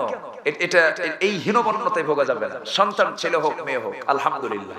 আমার এক মুসল্লি ছিলেন, এক স্কুলের টিচার, প্রধান শিক্ষক, ওনার 8টা মেয়ে। 8টা মেয়ে হওয়ার পর 9ম সন্তান আবার মেয়ে হয়েছে। তো মেয়ে হওয়ার পরে উনি বলতেছেন, হুজুর আমার বাড়িতে আমার গোষ্ঠীর সব মানুষ এসে হাজির হলো, এসে বলতেছে, এই শোনো, আর বাচ্চা কাচ্চা নেওয়ার দরকার নাই, বাচ্চার নাম থুয়ে দাও, ইতি, সমাপ্তি, আর না চাই না, এরকম করে নাম সব প্রস্তাব আকারে চলে আসলো। আমি বললাম, শোনো, সন্তান তো তোমাদের না, বিয়ে তোমরা দিবা না, আমি আমার সন্তানের নাম রেখে দিলাম আশা, মানে আরো হোক। তো শুকর আদায় করার জন্য কিছু মানুষ পৃথিবীতে আছে। আপনি মা, আপনি সন্তান, আপনার মাধ্যমে পৃথিবীতে আসবে, আপনি কেন মন খারাপ করবেন? সন্তান ছেলে হওয়া মেয়ে হওয়া, এটা সম্পূর্ণ নিয়ন্ত্রণ ক্ষমতা আপনার হাতেও নাই, স্বামীর হাতেও নাই। একমাত্র এটাকে নিয়ন্ত্রণ কে করে? আল্লাহ করেন। আপনি মা, আপনি এটা কখনো হীনমন্যতায় ভুগবেন না। আর যে সমস্ত পুরুষরা স্ত্রীকে ডাক দিয়ে বলে, শোন, এবার যদি বারবার মেয়ে হয়, বিয়ে কিন্তু আরেকটা করব, ওই পুরুষ সমস্যা, ওই পুরুষের চিন্তা চেতনার ভিতরে মারাত্মক দোষ আছে। আমার মা, আমি তো এক রাতে মাহফিল করেছি, পুরুষদেরকে তেমন গালিগালাজ কালকে দিতে পারি নাই, সুযোগ খুব একটা পাই নাই। তো আমি সুযোগ পাইলে পরে আমার বহু আলোচনা আছে। পুরুষদের তো অনেক দোষ আছে, সমস্যা, কিন্তু মেয়েদের যে দোষ নাই তাও না। মেয়েদের দোষ যেগুলো আছে এগুলো একটু আপনারা ঠিকঠাক করার চেষ্টা করবেন। আল্লাহ পাক মাদেরকে কবুল করুন, আল্লাহ পাক মাদের দিন মেনে চলার তৌফিক দান করুন। তো 3টা শর্তের ভিতরে 1 নম্বর শর্তের জবাব সাহাবী দিয়ে দিলেন। নাম্বার 2 হলো, আমি নাকি রোজা রাখি নাই। আপনি আমার স্ত্রীকে জিজ্ঞাসা করুন, ইয়া রাসূলুল্লাহ, আমি কি রমজান মাসে রোজা বাদ দিয়েছি নাকি না দেয় নাই, তাহলে নফল রোজা রাখি নাই। আপনার বর্ণিত হাদিস, যদি কোনো বান্দা ফজর নামাজ এবং এশার নামাজ, কি বলে, যদি কোনো বান্দা রমজান পরবর্তী শাওয়াল চাঁদের যদি 6টা নফল রোজা রাখতে পারে, আল্লাহ রাব্বুল আলামিন গোটা বছর নফল রোজার সব তার আমলনামায় দিয়ে দিবেন। আপনি আমার স্ত্রীকে জিজ্ঞাসা করে বলুন তো, আমি কি শাওয়াল চাঁদের 6টা রোজা বাদ দিছি নাকি না দেয় নাই? হুজুর 6 রোজা রাখছি, সারা বছর রোজা রাখার হক আমার আদায় হয়েছে, রোজা রাখার কি দরকার? সাহাবী বলতেছেন, রাসূল মুস্কি মুস্কি হাসতেছেন। আমার নবীজি বললেন, আর 3 নাম্বার প্রশ্ন হলো, তুমি নাকি কোরআন তেলাওয়াত করো নাই? হুজুর এই কথাকে মেনে নেওয়া যায় নাকি? আপনি আমার স্ত্রীকে জিজ্ঞাসা করেন, এমন কোন রাত নাই যে রাতে আমি তাকে আমার পাশে রেখে কোরআন তেলাওয়াত করি নাই। আমি তাকে আমার বিছানায় শুয়ে রেখে আমি তার কানে কানে বলে দিয়েছি সূরা ইখলাস 3টি বার তেলাওয়াত করে শুনিয়েছি। যদি কোনো বান্দা ঘুমানোর পূর্বে যদি 3টি বার সূরা ইখলাস পড়ে যদি ঘুমিয়ে পড়ে, আল্লাহ রাব্বুল আলামিন গোটা কোরআন খতমের সমান সওয়াব তার আমলনামায় দিয়ে দেন। আমার নবীজি মুস্কি মুস্কি হাসেন, সাহাবীও মুস্কি মুস্কি হাসেন, মহিলা সাহাবী মুস্কি মুস্কি হাসে। রাসূল বলছেন, মহিলা রে, তুমি তোমার স্বামীর সঙ্গে পারলা না, হুজুর রোজ এরকম চালাকি করবে আমি কি জানি নাকি। আমার নবীজি দুজনকে সন্তুষ্ট চিত্তে বিদায় করে দিলেন। দুজন সাহাবী সন্তুষ্ট চিত্তে বাড়ির দিকে চলে গেল। আমার ওয়াজও শেষ হয়ে গেল। না কি করব, শেষ করে দেব নাকি আর একটু চালাবো? আচ্ছা দেখা যাক, 1 ঘন্টা তো হলো, আর কিছু সময় আমরা কথা বলবো। অনেক প্রশ্ন আছে, সে প্রশ্নের জবাবগুলো আমরা দেব। এই দিকে আল্লাহ পাক 4টা ডিউটি দিয়েছেন, 4টা কাজ। যে আয়াতে, এই আয়াতটা আমি শেষ করে দেই। মন তো চাই কথা বলতে, কিন্তু একজন পুরুষ মেডিকেল সায়েন্স বলে সারা দিনে কথা বলতে পারে হলো 2000 শব্দ। 2000 শব্দ একজন পুরুষ উচ্চারণ করতে পারে, এটা তার স্বাস্থ্যের জন্য এটা অনুকূল। আর নারীরা পারে হলো 5000 শব্দ। মেয়েরা কথার দিক থেকে বাকপটু হয়, মেয়েরা কথা একটু বেশি বলে, তাদের কথার পরিমাণটা একটু বেশি হয়, ঘনত্ব বেশি হয়, এক কথা ঘুরে ফিরে ঘন ঘন একটু বলে। এটা মেয়েদের এটা স্বভাব, এটা পুরুষদের মাথায় রাখতে হবে, এটা মাথায় রেখে তাদের সঙ্গে ম্যানেজ করতে হবে। আচ্ছা, তো সৎ কাজের আদেশ দেওয়া, অসৎ কাজের বাধা প্রদান করা, নামাজ কায়েমের সংগ্রাম করা। তার আগে নামাজ আপনাকে পড়তে হবে। রাসূল নামাজ কাজা করেছেন, তার জীবনে এমন কোন রেকর্ড নাই যার প্রমাণ দিয়েছেন হাদিসের আলোকে হযরত আয়েশা সিদ্দিকা রাদিয়াল্লাহু তাআলা আনহা। হযরত আয়েশা বলেন, আমার রাসূল জীবনের শেষ সময়টা কাটিয়ে দিয়েছেন আমার ঘরে, আমার উরুতে মাথা রেখে রাসূল দুনিয়া থেকে শেষ নিঃশ্বাস ত্যাগ করেছেন। আমি আমার রাসূলকে জীবনের শেষ সময়ে 1 ওয়াক্ত নামাজ কাজা হতে দেখিনি, তবে জামাত আদায় করতে পারেননি, তবে তার নামাজ কাজা হয়নি। আমার মা, আপনার নামাজ কাজা হওয়া যাবে না। মার্কেটে গেছেন, ওযু করে চলে যাবেন, আপনার স্বামীর সাথে যাবে। আপনি একা যাবেন কেন? আপনার একা যাওয়া ঠিক না। আপনি একা ঘর থেকে বের হবেন কেন? আপনি তো রাজরানী, আপনার সাথে একজন প্রহরী থাকবে, একজন পাহারাদার থাকবে। পাহারাদার স্বামী হবে, ছেলে হবে, ভাই হবে, চাচা হবে, বাবা হবে, যে কোনো একজন পুরুষ আপনার হেল্পার হয়ে থাকবে। আপনি একা কেন যাবেন? একা যাবেন, বিপদগ্রস্ত হয়ে পড়বেন, সমস্যায় পড়ে যাবেন। একজন নারীকে আল্লাহ পাক একা কোনো কাজের আঞ্জাম দেওয়ার সুযোগ দেননি বাহিরে। এটা আল্লাহ পাকের পক্ষ থেকে অর্ডার। আপনি এটা ফলো করার চেষ্টা করবেন, আল্লাহ পাক মাদেরকে কবুল করুন। তো এখন হযরত আয়েশা বলেন, রাসূল তার জীবনে 1 ওয়াক্ত নামাজ কাজা করেন। আপনি নারী, আপনার নামাজ কাজা করা যাবে না, আপনাকে 5 ওয়াক্ত নামাজ অবশ্যই পড়তে হবে। আমার নবীজি দুনিয়া থেকে বিদায় হয়ে যাবেন, বিদায়ের শেষ লবণ এসেছিল। নবীজি একবার হোশ একবারে বেহোশ। আযান দিয়েছেন বেলাল। রাসূল বলছেন, আয়েশা রে, আযান দিয়েছে বেলাল, আমি জামাতে চলে যাব। আমার নবীজি জামাতে নামাজ পড়ার জন্য মসজিদের দিকে যখন উঠে দাঁড়ালেন, বিছানা থেকে মাথা চক্কর মেরে ঘুরে পড়ে গেলেন। রাসূল বলছেন, আয়েশা রে, বুঝতে পেরেছি আমার শরীরে এলাও করছে না, আমি আর জামাতে নামাজ পড়তে পারবো না। আমার আবু বকরকে আমার মুসাল্লায় দাঁড়ায় আমার হক তাকে আদায় করতে বলো, আমার দায়িত্ব তাকে পালন করতে বলো। এই কথা বলা হলো। হযরতে আয়েশা সিদ্দিকা বলেন, আমার আব্বাকে যখন এই দায়িত্ব দিয়ে দিলাম, নামাজ যখন শুরু হয়ে গেছে, এমন সময় আমার নবীজি বলছেন, আয়েশা নামাজ পড়তেছে সাহাবীরা, আমি একটু নামাজের দৃশ্যটা দেখতে চাই, আমাকে একটু নিয়ে চলো তো। খোঁড়ায়া খোঁড়ায়া জানালার কাছে নিয়ে গেলাম। জানালার ফাঁকা দিয়ে আমার রাসূলুল্লাহ সাহাবীদের নামাজের দৃশ্যগুলো দেখতেছিলেন। সাহাবা কিরাম নামাজ পড়তেছেন আর হু হু করে কেঁদে ফেলতেছেন আর বলতেছেন মনে মনে, সাহাবীরা বুঝতে পেরেছি নবীর পিছনে আর নামাজ আমরা পড়তে পারবো না। এমন সময় আমার নবীজি সাহাবীদের নামাজের দৃশ্য দেখে চোখের কোনা বেয়ে বেয়ে তার টপ টপ করে পানি পড়ছিল। আয়েশা সিদ্দিকা বলেন, ইয়া রাসূলুল্লাহ, আপনার সাহাবীরা নামাজ পড়ে আপনার চোখে পানি কেন? রাসূল বলছেন, ওরে আয়েশা, মানুষের কান্না তো 2 প্রকার, একটা কান্না হলো চরম দুঃখে, আর একটা কান্না হলো চরম আনন্দে। আজকে আমার চোখের যে পানি তুমি দেখতে পেতেছো, এই নামাজ আজকে রাষ্ট্রীয় পর্যায়ে কায়েম হয়েছে। এই নামাজ আজকে জামাতে জামাতে আজকে আদায় হতেছে। এই নামাজ যখন মক্কা আদায় করতে গেছে, কাফেররা আমার পিঠের উপরে উঠে পচানারি বড়ি চাপিয়ে দিয়েছে, নামাজ পড়তে দেয় নাই। নামাজ পড়তে বাধা দিয়েছে, কত জুলুম অত্যাচার করেছে, সেই নামাজ আজকে রাষ্ট্রীয় পর্যায়ে কায়েম হয়ে গেছে। এই জন্য আমি আনন্দের কান্না কাঁদতেছি। এরপর আমার নবীজি বলছেন, আয়েশা রে, আমি মনে হয় দুনিয়া থেকে বিদায় হয়ে যাব, আমাকে বিদায় দিয়ে দাও, আমি তোমাকে কিছু কথা বলে দেব। আয়েশা, আমার মাথা কেমন যেন ঘুরতেছে, আমার মাথায় একটু পানি ঢেলে দাও। হযরত আয়েশা বলেন, আমি আমার নবীর মাথায় পানি ঢেলে দিলাম, চুলগুলো সুন্দর করে চিরুনি দিয়া দুই দিকে ভাঁজ করে লম্বা চুলটা দুই দিকে হেলে দিলাম। নবীর দাড়িগুলো 19টা দাড়ি পেকেছিল, নবীর দাড়িগুলো সুন্দর করে খেলাল করে দিলাম। রাসূল বলছেন, আয়েশা রে, বালিশ আমার কাছে ভালো লাগতেছে না, তোমার উরুটা বিছায়া দাও। উরুতে মাথা রাখলেন, শুয়ে পড়লেন। মাথা রেখে শুয়ে পড়ে বলছেন, আয়েশা রে, আমার কলিজার টুকরা মেয়ে ফাতিমা কই? ফাতিমাকে ডেকে আনো। ফাতিমার কথা বলার সঙ্গে সঙ্গে নবীর সামনে হাজির হলেন। ফাতিমার চেহারার দিকে তাকায় নবীর চক্ষু অশ্রুপূর্ণ হয়ে গেল।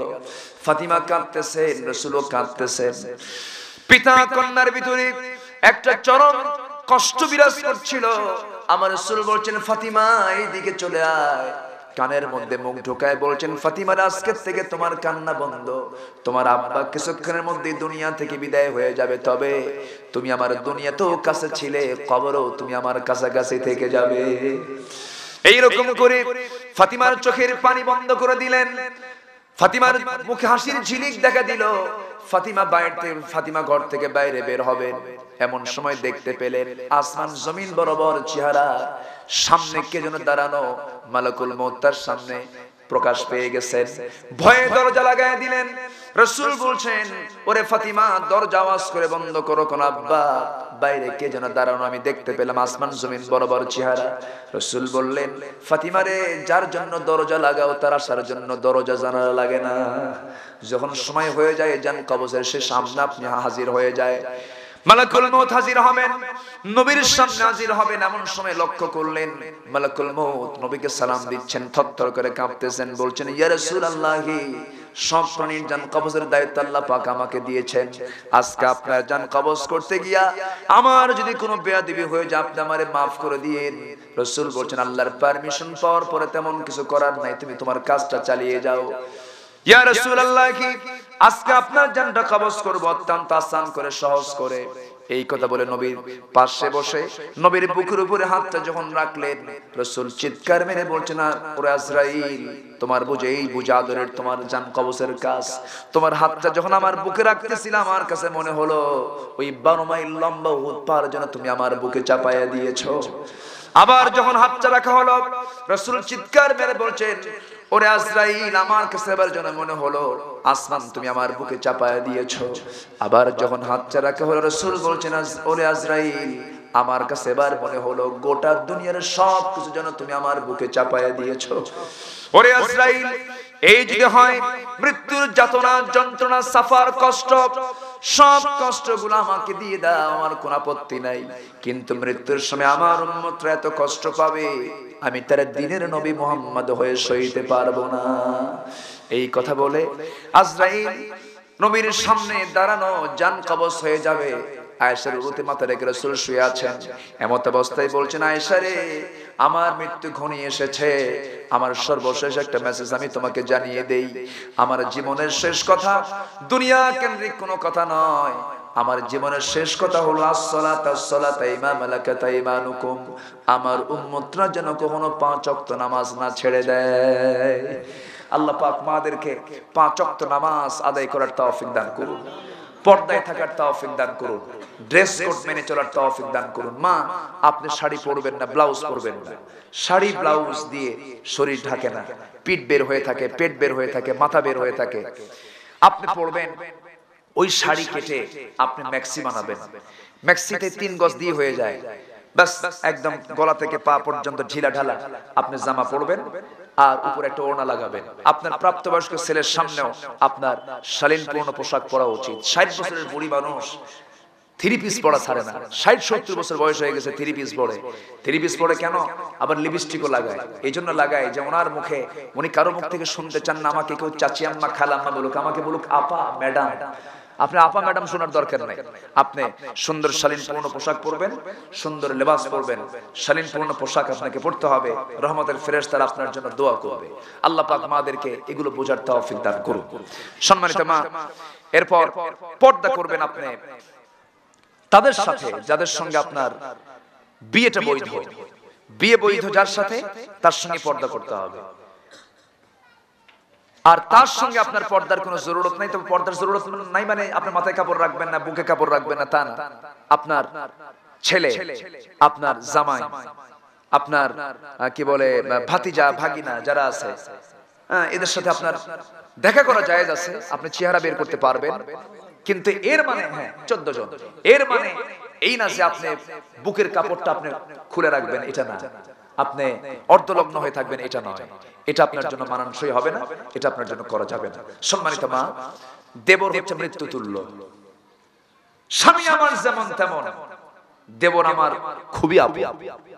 এটা মনে করলে কিন্তু কামসা একদম মার্ডার হয়ে যাবে। এক্ষেত্রে একদম অত্যন্ত হার্ড লাইনে থাকতে হবে মাদেরকে, খুব কঠিন হতে হবে। এক্ষেত্রে অত্যন্ত সতর্কতা নিয়ে চলতে হবে। বেড়াই কিন্তু জমির ক্ষেত খায়, বিষে খায়, তাই না? বেড়া, বেড়া এলাকা কি বলে? বেড়া বলে, মানে জমির যে শস্যটাকে নিয়ন্ত্রণ করার জন্য পাশে কি দেয়? বেড়া দেয় না? তো বেড়াই কিন্তু ক্ষেত খায় বেশি। এই জন্য দেবর, ভাসুর এগুলো অত্যন্ত স্পর্শকাতর বিষয়। এই সমস্ত বিষয়ে আপনাকে সতর্ক থাকতে হবে। আল হাক্কু আল মাউত, দেবর হচ্ছে মৃত্যু তুল্য বলেছেন মুহাম্মদ সাল্লাল্লাহু আলাইহি ওয়াসাল্লাম। এজন্য দেবরের ভাসুরের ব্যাপারে খেয়াল করতে হবে। এবং গার্জিয়ান যারা আছে, ফ্যামিলির যারা গার্জিয়ান, মুরব্বি যারা আছেন, তাদেরকেও খেয়াল করতে হবে। স্বামী বিদেশ, স্বামী কোথায়? বিদেশ চলে গেছে। এখন বাবা আছেন, তার ছেলে আছে, দেবররা আছে। বাবাকে নিয়ম খেয়াল করতে হবে যে আমার দেবরের সাথে আমার বউমার যেন নিবিড় কোনো সম্পর্ক না গড়ে ওঠে। এক্ষেত্রে পরিবারের যারা গার্জিয়ান, তাদেরও দায়িত্বটা আছে। জেনা একটা মারাত্মক জিনিস। জেনার অপরাধ হচ্ছে এতটা মারাত্মক যে জেনার শাস্তি হলো পৃথিবীতে বেঁচে থাকার কোনো রাইটস নাই। তাহলে কত বড় অপরাধ এটা! তাহলে অপরাধের শাস্তির তীব্রতা লক্ষ্য করলে বোঝা যায় যে অপরাধের মানে মাত্রা কতটুকু হতে পারে। এজন্য এই বিষয়ে আমার মা একটু সতর্কতা নিয়ে চলার চেষ্টা করবে। সম্মানিত মা, আমি আলোচনার বাড়াবো না, সব দিকে খেয়াল করতে হবে। আবার রাতে প্রোগ্রাম আছে। আমি এই হঠাৎ করে গত 2-3 দিন যাবত আমার একটু শারীরিক অসুস্থতা বিরাজ করছে বেশি। আমি তো আজকে বিশেষ করে মাহবুব ভাই কই, মাহবুব ভাইয়ের তো গলা শেষ। হ্যাঁ, মাহবুব ভাইয়ের অবস্থা খুব খারাপ। ওনার মাহফিল মনে হচ্ছে আজকে মনে শেষ মাহফিল, আর মাহফিলটা উনি করতে পারবেন কিনা আল্লাহই জানে। খুব কঠিন অবস্থা, আমরা তার জন্য দোয়া করি। অত্যন্ত কষ্ট করে তিনি এই মাহফিলটার আঞ্জাম, শারীরিকভাবে উনি অনেক কষ্ট করেছেন। আল্লাহ পাক তুমি তার খেদমতকেও কবুল করো। আচ্ছা, সাথে সাথে আমিও দোয়া চাচ্ছি আমার মা, আপনারা দোয়া করবেন। আমি শুনেছি অনেক মা বোন আজকের মাহফিল এসেছেন, অনেক মা বোন। আমি যে গাইডলাইন গুলো দিলাম এটা খেয়াল করেছে। ও আর বোরকাটা পড়তে হবে এক কালার। বোরকা কখনো 2 কালার হবে না। বোরকা হতে হবে এক কালার, কালো হতে হবে। এবং সে কালো তো হবেই, এবং সেটা হবে ঢিলা ঢিলা বোরকা পড়তে হবে। টাইট কোনো বোরকা পরা যাবে না। ফিটিং তো দূরই থাকলো, টাইট ফিটিং কোনো পরা যাবে না। একদম ঢিল জাতীয় আপনাকে বোরকা পড়তে হবে। আবার সেদিন দেখি বোরকার গায়ে আবার আয়না লাগানো। আয়না মানে আসল। তাহলে এইগুলো বোরকা আপনি পড়বেন কেন? এগুলো করা যাবে না। আপনাকে ঢিলা ঢালা কালো বোরকা আপনি পড়বেন, যেন ডিজাইন না থাকে। এক ওই যে কি বলে বিভিন্ন পাকড়া পাকড়ি মডেল টডেল কইরা একদম চাকচাক্য করে এরকম জাতীয় বোরকা আপনার পরা যাবে না। শালীনপূর্ণ মার্জিত ভদ্র সম্ভ্রান্ত যেন মনে হয় এমন জাতীয় পোশাক আপনাকে পরতে হবে। আল্লাহ পাক আমাদেরকে বোঝার তৌফিক দান করুন। আচ্ছা, অনেক প্রশ্ন এখানে আসতেছে একের পর এক। সব প্রশ্নের জবাব দিতে তো সন্ধ্যা হয়ে যাবে। দেখি আমি চেষ্টা করি কি কি প্রশ্ন উত্তর দেওয়া যায়। মাহবুব ভাই থাকলে একটু বাছাই ছাটাই হতো। মাহবুব ভাই তো নাই। আমাদের উপরে হজ ফরজ। আমি আমার স্বামীকে নিয়ে হজে যেতে চাই, কিন্তু আমার স্বামী যেতে চায় না। আমাকে বলে একা হজে যেতে। আর চারও বলে সে খুশি হয়ে অনুমতি দেয়। আমার স্বামী যেতে চায় না, আমি এখন কি করি? কাম সারছে। এ তো কঠিন। কি জবাবটা দিই কোন? তো স্বামী বউরে একা ছেড়ে দিতে যায়, এ তো লক্ষণ খুব খারাপ দেখতেছি। আমার মা, আমি আপনার জন্য দোয়া করি আল্লাহ পাক আপনার স্বামীর হেদায়েত নসিব করুন। আমি আর এর চাইতে বেশি কিছু বলতে পারবো না। আপনি যাবেন আপনার স্বামীর খরচ তো আপনি বহন করবেন, কারণ আমার স্বামীকে নিয়ে হজে যেতে চাই, কিন্তু আমার স্বামীকে নিয়ে হজে যেতে চাই, আমাদের উপরে হজ ফরজ। ভালো, তাহলে দুজন তো সমর্থবান, আপনি যাবেন না কেন? আপনার স্বামীকে নিয়ে যাবেন। আল্লাহ, আমরা দোয়া করি আল্লাহ পাক উভয়কে যাওয়ার তৌফিক দান করুন।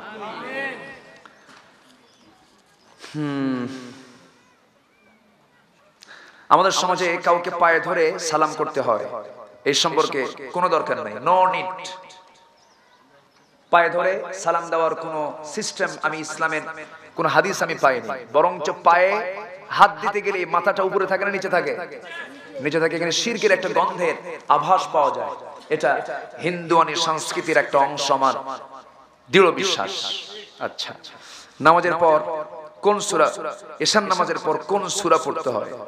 নামাজের পরে আবার কোন সূরা? আপনি পড়বেন, 4 কুল পড়বেন, আয়াতুল কুরসি পড়বেন। বেতের নামাজে কোন কোন সূরা পড়তে হয় আপনার ইচ্ছা। দুনিয়ায় কি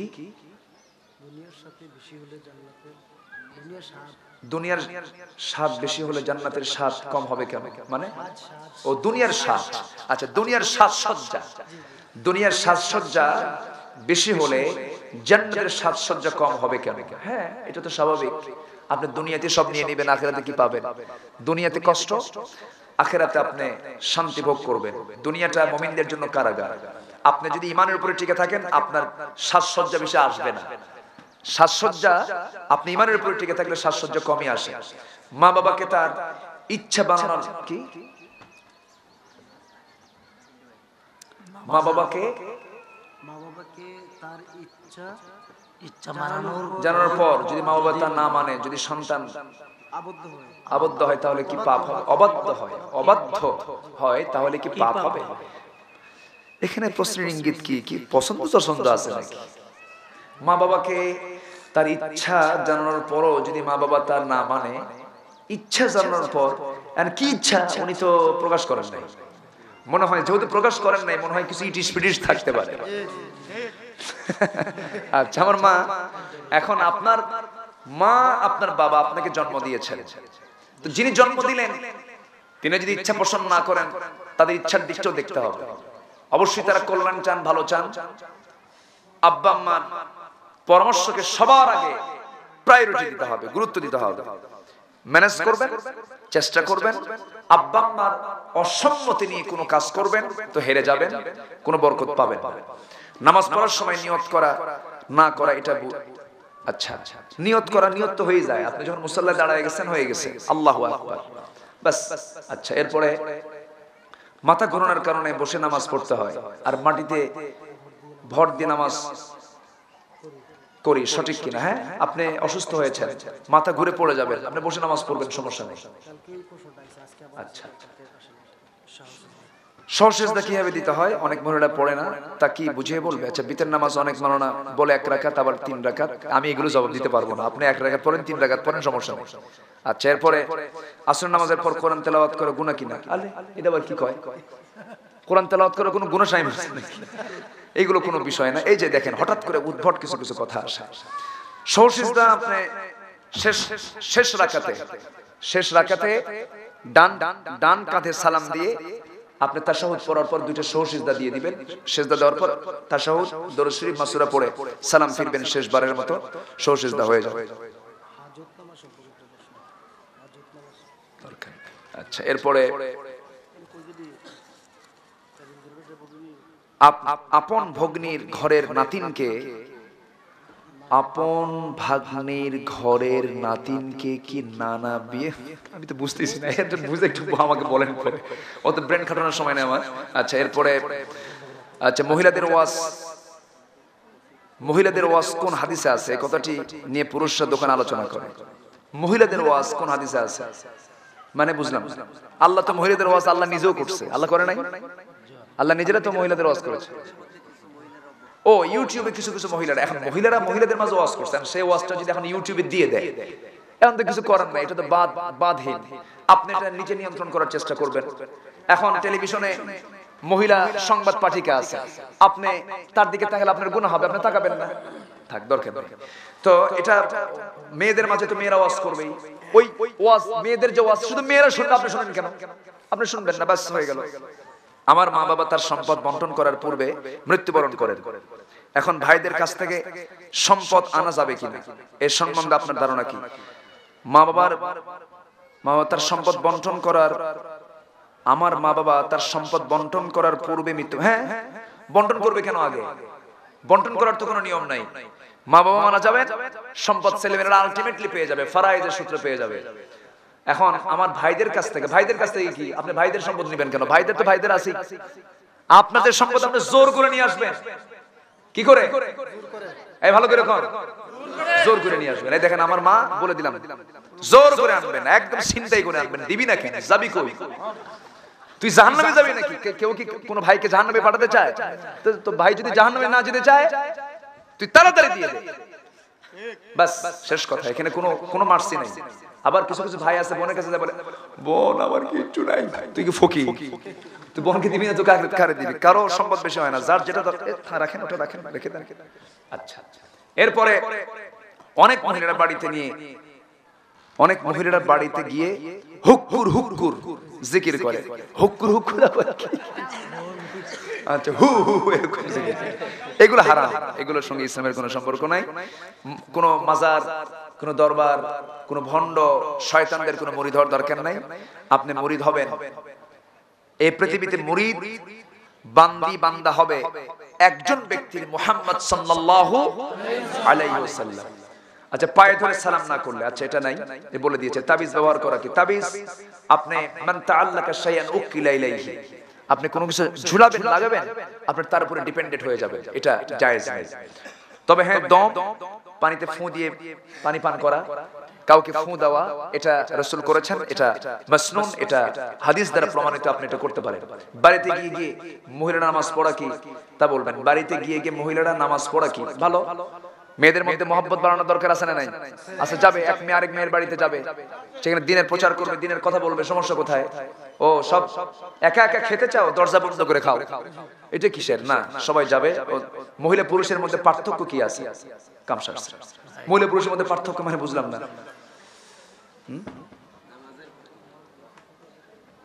আচ্ছা, তারপরে মহান আল্লাহ পাকের দিন, মহান আল্লাহ পাকের দিন কায়েমের জন্য নারীদের জিহাদ করা কি জায়েজ আছে? যদি জায়েজ হয়ে থাকে তাহলে আমরা প্রস্তুত। কি সুন্দর, আলহামদুলিল্লাহ। হ্যাঁ, আল্লাহ পাক তো সবাইকে দায়িত্ব দিয়েছেন, প্রয়োজনে মেয়েদেরকেও মাঠে নামতে হবে। আলহামদুলিল্লাহ, জোরে বলি আলহামদুলিল্লাহ। উহুদ যুদ্ধ তার বড় প্রমাণ। উম্মে আম্মারা, তারপরে খাওলা বিনতে আজদ, অনেক সাহাবীরা ত্যাগ স্বীকার করেছেন, রক্ত ঝরিয়েছেন। আচ্ছা, নবী সাল্লাল্লাহু আলাইহি ওয়াসাল্লাম নূরের তৈরি, এই কথা কি ঠিক? কাম সারছে, এই কি ওই যে কিরামন কাতিবিন তো আছে রেকর্ড করার জন্য, সব কথার উত্তর আমি এইভাবে দেই না। তো বিষয়টা হলো নূর আর মাটি নিয়ে যারা গন্ডগোল করে, ওরা আসলে দিনের মধ্যে ফিতনা সৃষ্টি করে, এটা উচিত না। তবে ফেরেশতা সৃষ্টি হয়েছে, আল্লাহ পাক সৃষ্টি করেছেন নূর দিয়ে, জিন সৃষ্টি করেছেন আল্লাহ পাক আগুন দিয়ে, মানুষ সৃষ্টি করেছেন কি দিয়া? মাটি দিয়া। রাসূল কি ফেরেশতা? রাসূল কি জিনদের? রাসূল কি মানুষ? বুঝেন কি? ঠিক আছে না? আচ্ছা, পায়ে ধরে সালাম করা কি ইসলামে জায়েজ আছে? এটা উত্তর হয়ে গেছে এগুলো। আচ্ছা, সন্তান যদি মায়ের পায়ে চুমু দেয় তবে সে জান্নাতে চুমু দিল। বাপ রে বাপ, সন্তান যদি মায়ের পায়ে চুমু দেয় তবে সে জান্নাতে চুমু দিল, এটা আমার কাছে, মায়ের চুমু দিলে জান্নাতে চুমু দিলে, এটা কোথায় পাইছেন আপনি? কথাটা সত্য না, এটা আমি ভিত্তিহীন, আমি পাইনি কোথাও। তবে মাকে সন্তান আদর করবে, যেভাবে হোক আদর করবে, মহব্বত করবে, ভালোবাসবে, শ্রদ্ধার সর্বশিখরে রাখবে সন্তান তার মাকে। শুধু চুমু দিলে মহব্বত হয় তা না, চুমু দেয় এদিকে বাদ দেয় না, তাহলে কি হলো না। আসল হক আদায় করতে হবে। শ্বশুর তার পুত্রবধূর কপালে চুমু দিতে দেখলাম সবার সামনে, আমার খুব খারাপ লাগলো। খারাপ লাগবে কেন? শ্বশুর তার পুত্রবধূর কপালে, পুত্রবধূ মানে কি? নিজের মেয়ের মতো না, মেয়ে বলা চলে। তবে হ্যাঁ, যদি স্নেহের পরশে যদি চুমু দেয় সবার সামনে চুমু দিলে তো এখানে তো স্নেহই থাকে, এখানে মহব্বত থাকে, এখানে ভালোবাসাই থাকে, সবার সামনে চুমু দিতে পারে। তবে এখানে একটা শ্বশুরের একটা দৃষ্টিকোণ আছে, শ্বশুরটা কোন দৃষ্টিকোণের, কোন মানসিকতা, এটাও একটু খেয়াল এখানে একটু লক্ষণীয় আছে। তবে হ্যাঁ, চুমু দিতে পারে যেহেতু সে মোহরে মা, ভগ্নিপতি কি বলে পুত্রবধূ হচ্ছে মোহরে মা, তাকে চিরদিনের জন্য শ্বশুরের জন্য বিয়ে করা হারাম, বাস কোনো সমস্যা নেই। বেতের নামাজ মহিলা 2 রাকাত পড়িয়ে তাকবীর বাঁধা নিয়ম, আচ্ছা মানতে পারে কি মাসিক হলে দরুদ বা কোনো পড়া, আচ্ছা হ্যাঁ আপনি দরুদ পড়তে পারবেন, প্রয়োজনে দোয়া তাসবিহ পড়তে পারবেন মিনস টাইম। আচ্ছা, ইংলিশ কমোড ব্যবহার করলে নামাজ হবে কিনা? কমোড ব্যবহার করলে আপনার নামাজ হবে না কেন? কি হয়েছে এখানে? এটা কি নামাজ ভঙ্গের কারণ নাকি? যার পা কাজ করে না, সে যার পায়ে সমস্যা, যার কোমরে সমস্যা, কোমরে না বসলে তো উপায় নেই, কারণ কোমরে পড়ে নামাজি পড়বে, এটা তো ঠিক। আচ্ছা, অর্থ না পড়লে কোরআন শরীফ পড়া হবে না, এটা কে বলছে? অর্থ না পড়লে করে না, আপনি অর্থ পড়বেন, কোরআন শরীফও পড়বেন, আবার অর্থ অনেক সময় পড়তে পারতেছেন, আপনি তেলাওয়াত করলেন, তেলাওয়াতে আপনি সওয়াব পাবেন, কিন্তু সারা জীবন তেলাওয়াত করে অর্থ বললেন না, এটাও ঠিক। আপনাকে বুঝতে হবে। অনেক প্রশ্ন, আমি কয়টা বলি বলেন তো? স্বামীর মৃত্যুর পর নাকের ফুল পড়া জায়েজ কিনা? হ্যাঁ, কে বলেছে? স্বামী মারা গেছেন, আপনি নাকের ফুল তুলবেন কেন? নাকের ফুল আপনি পড়তে, স্বামীকে কেন্দ্র করে নাকের ফুল আপনি রাখা না রাখা, এর সঙ্গে মৃত্যুর সঙ্গে নাকের ফুলের কোনো সম্পর্ক নাই। তবে হ্যাঁ, স্বামী মারা গেছেন, হয়তোবা সৌন্দর্য আমি প্রকাশ করব না, আমি আর অন্য কোথাও পাত্রস্থ হব না, সেক্ষেত্রে সৌন্দর্যের কমতে আনতে গিয়ে যদি কেউ খুলে ফেলে আপত্তি নাই, রাখলেও কোনো আপত্তি নাই। অনেক ব্যক্তি আছে যারা গায়েবী খবর বলতে পারে, এটা কি সঠিক? পুরা ভুয়া। যে বলবে তোমার এই হবে ওই হবে, ঝাঁটা পেটা করবে। আচ্ছা, এরপর মৃত ব্যক্তির রুহানি অন্য কোনো মৃত ব্যক্তির রুহানি অন্য কোনো জীবিত ব্যক্তির উপর আশ্রয় নিয়ে কথা বলতে পারে কিনা? না, এগুলো ভিত্তিহীন কথা। আচ্ছা, মহিলার দাড়ি একত্রে কিয়াম করা জায়েজ কিনা? কিয়াম মানে কিসের কিয়াম?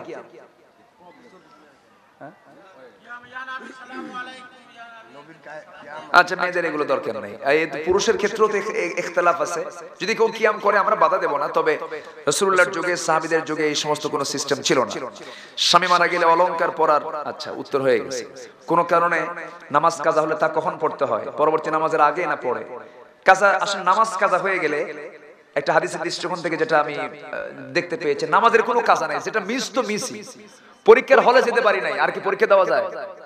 আপনি দিবেন কখন? পরীক্ষার টাইমই তো শেষ, আপনি কখন আর দিবেন? তো টাইম চলে গেছে। আপনি নফল বেশি করে পড়বেন, নফলটাকে আল্লাহ পাক ফরজ বানায় দিবেন। নামাজে কোন জায়গায় ভুল হলে বা বাদ পড়লে সৌসিজদা দিতে হয়, আর কখন আবার? আচ্ছা, এটা তো উত্তর হয়ে গেছে। কবরের আযাব সম্পর্কে একটু আলোচনা করবেন সামনে বছর। আচ্ছা, মহিলা পুরুষের নামাজের মধ্যে পার্থক্য কি? কোনো পার্থক্য নাই। সাল্লু কামা রাআইতুমুনি উসাল্লি, রাসূল বলেছেন আমি যেমন করে নামাজ পড়ি তোমরা তেমন করে নামাজ পড়ো। পুরুষের নামাজ আর মেয়েদের নামাজ তেমন তফাৎ নাই। তবে হ্যাঁ, মেয়েদের বডিটা স্থূল, মেয়েদের বডি স্ট্রাকচারটা স্থূল হওয়ার কারণে তারা তাদের সুবিধা অনুযায়ী তারা যদি একটু ভিন্ন হয়ে যায় বসার ক্ষেত্রে, সেজদা দেওয়ার ক্ষেত্রে, সেটা ভিন্ন কথা। তবে চেষ্টা করতে হবে রাসূল যেমন করে পড়েছেন তেমন করেই পড়া। অনেকে বলেন কি মেক্সি পড়লে নিচে, আচ্ছা মেক্সি আপনি যদি পরেন পিছনে তো আপনি নিচে তো আপনার পাজামা পড়তে হবে, পাজামা তো পরা উচিত, সেলাইওয়ালা কাপড় আপনাকে পড়তে হবে। সেলাইওয়ালা কাপড় না পরলে আপনার কেমন হবে? জুব্বা, পুরুষরা জুব্বা পরে, সৌদি আরবের ড্রেস তো জুব্বা, জুব্বার নিচে কি পায়জামা পড়ে না? পায়জামা পড়তে হবে, পায়জামা আপনি পরবেন। আচ্ছা, উত্তর তো হয়ে গেল নাকি? আচ্ছা, এক মহিলার প্রশ্ন, কি ড্রেস পরবে হুজুর দয়া করে বলবেন? দেখেন উত্তর দিয়ে দিছে, ড্রেস কি হবে, উত্তর হয়ে গেছে। তো যাক, আলহামদুলিল্লাহ, অনেক মায়েরা অনেক প্রশ্ন করেছেন, আমি খুব খুশি হয়েছি। আচ্ছা, আলহামদুলিল্লাহ। আসুন আমরা এখন দোয়া করি। আমার মা সবাই একটু আস্তাগফার পড়ি। আস্তাগফিরুল্লাহ রাব্বি মিন কুল্লি যামবি ওয়া আতুবু ইলাইহি ওয়া লা হাওলা ওয়া লা কুওয়াতা ইল্লা বিল্লাহিল আলিয়্যিল আযীম। সম্মানিত মা, আপনাদের হৃদয়ের যতটুকুন চাওয়া আকুতি সব আল্লাহর কাছে সঁপিয়ে দিবেন, আল্লাহ অবশ্যই দোয়া কবুল করবেন। আসুন আমরা এখন সোজা দোয়ার দিকে চলে যাই, আমরা সবাই দোয়ায় শামিল হয়ে যাই। যারা মাইকের আওয়াজ পাচ্ছেন তারাও দোয়ায় শামিল হতে পারবেন। আল্লাহুম্মা আমিন। রব্বানা যালামনা আনফুসানা ওয়া ইল্লাম তাগফির লানা ওয়া তারহামনা লানাকুনান্না মিনাল খাসিরিন। আল্লাহ তাআলা দ্বিপ্রহরে সকাল থেকে শুরু করে নিয়ে দুপুর পর্যন্ত তোমার হাজার হাজার মুসলিমা মুমিনা নারীদেরকে নিয়ে কিছু আলোচনা করেছি। গুনার বোঝা মাথায় নিয়ে কাঙ্গাল ভিখারির মতো দুটি হাত তুলেছি। আল্লাহ গুনার দিকে নজর দিও না, বান্দা মনে করে তামাম জিন্দেগির গুনাহগুলোকে মাফ করে দাও। আয় আল্লাহ তাআলা, দুটি হাত যখন তুলে রাখি আব্বা আম্মার কথা মনে পড়ে যায় রে। আমাদের মাঝ থেকে যাদের জনম দুঃখিনী মা, জনম দুঃখী বাপজান যারা চলে গেলেন, জিন্দেগির গুনাহগুলো মাফ করে দাও, কবরগুলোকে জান্নাতের টুকরা বানায়া দাও। অনেক আলোচনা শেষ করে বাড়ি ফিরে যাব, বাড়িতে ফিরে গিয়ে সবাইকে পাবো কিন্তু মাকে পাবো না রে। যার মা চলে গেছেন, বাবা চলে গেছেন, কবরগুলোকে জান্নাতের টুকরা বানায়া দাও। সবাই চক্ষু বন্ধ করে আল্লাহর শেখানো দোয়া পড়ে প্রাণ খুলে সবাই বলুন, রব্বিরহামহুমা কামা রব্বায়ানি সগীরা। আমার মা চুপে চুপে মনোযোগ সহকারে আস্তে আস্তে বলুন, রব্বিরহামহুমা কামা রব্বায়ানি সগীরা।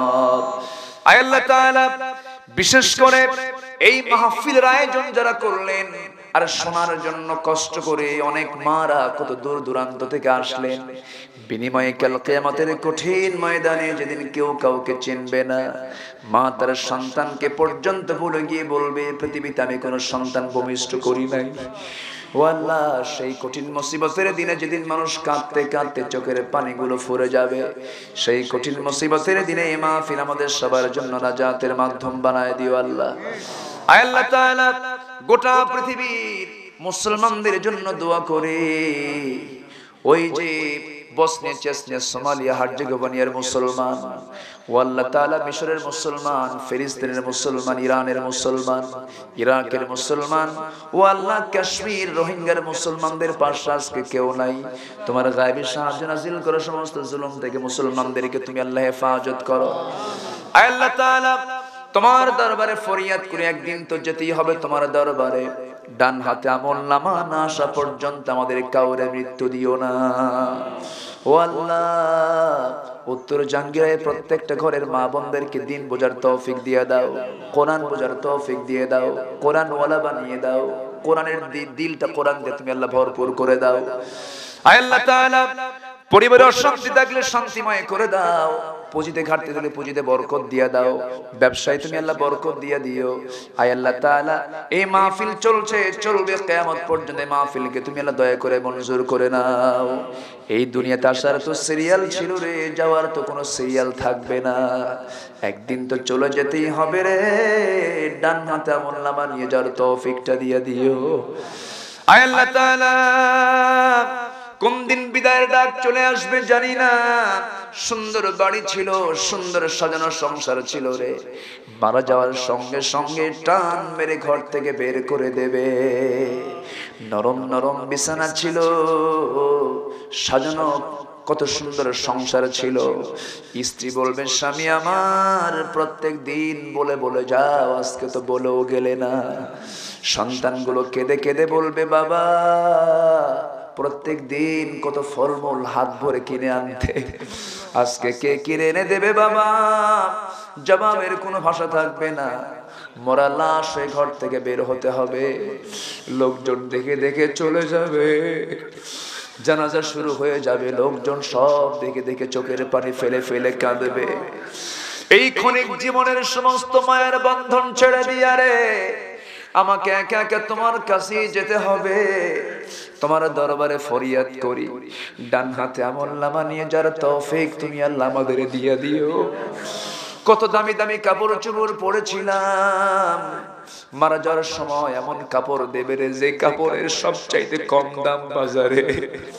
সেলাই নাই, পকেট নাই, মাথার ভিতরে ঢুকায় দিয়া দুইটা বাঁধন দিয়া দিয়া মাথায় আর পায়ে বাঁধন দিয়ে আমাকে কবরে শোয়া দেবে রে। বাঁশ চাপা দেবে, মাটি চাপা দেবে, ওই যে বিদায় দিয়া দেবে, আর কোনোদিন খোঁজ নিতে যাবে না। ও আল্লাহ, এই তো দুনিয়ার জীবন, এই তো দুনিয়ার নিয়ম।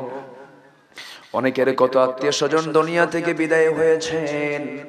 এই গ্রামের প্রত্যেকটা কবরবাসীর আযাব তুমি আল্লাহ মাফ করে দিও। আয় আল্লাহ তাআলা, মৃত্যুর সময় যখন নসিবে জুটবে সেই সময় জারি করে দিও, লা ইলাহা ইল্লাল্লাহু মুহাম্মাদুর রাসূলুল্লাহ।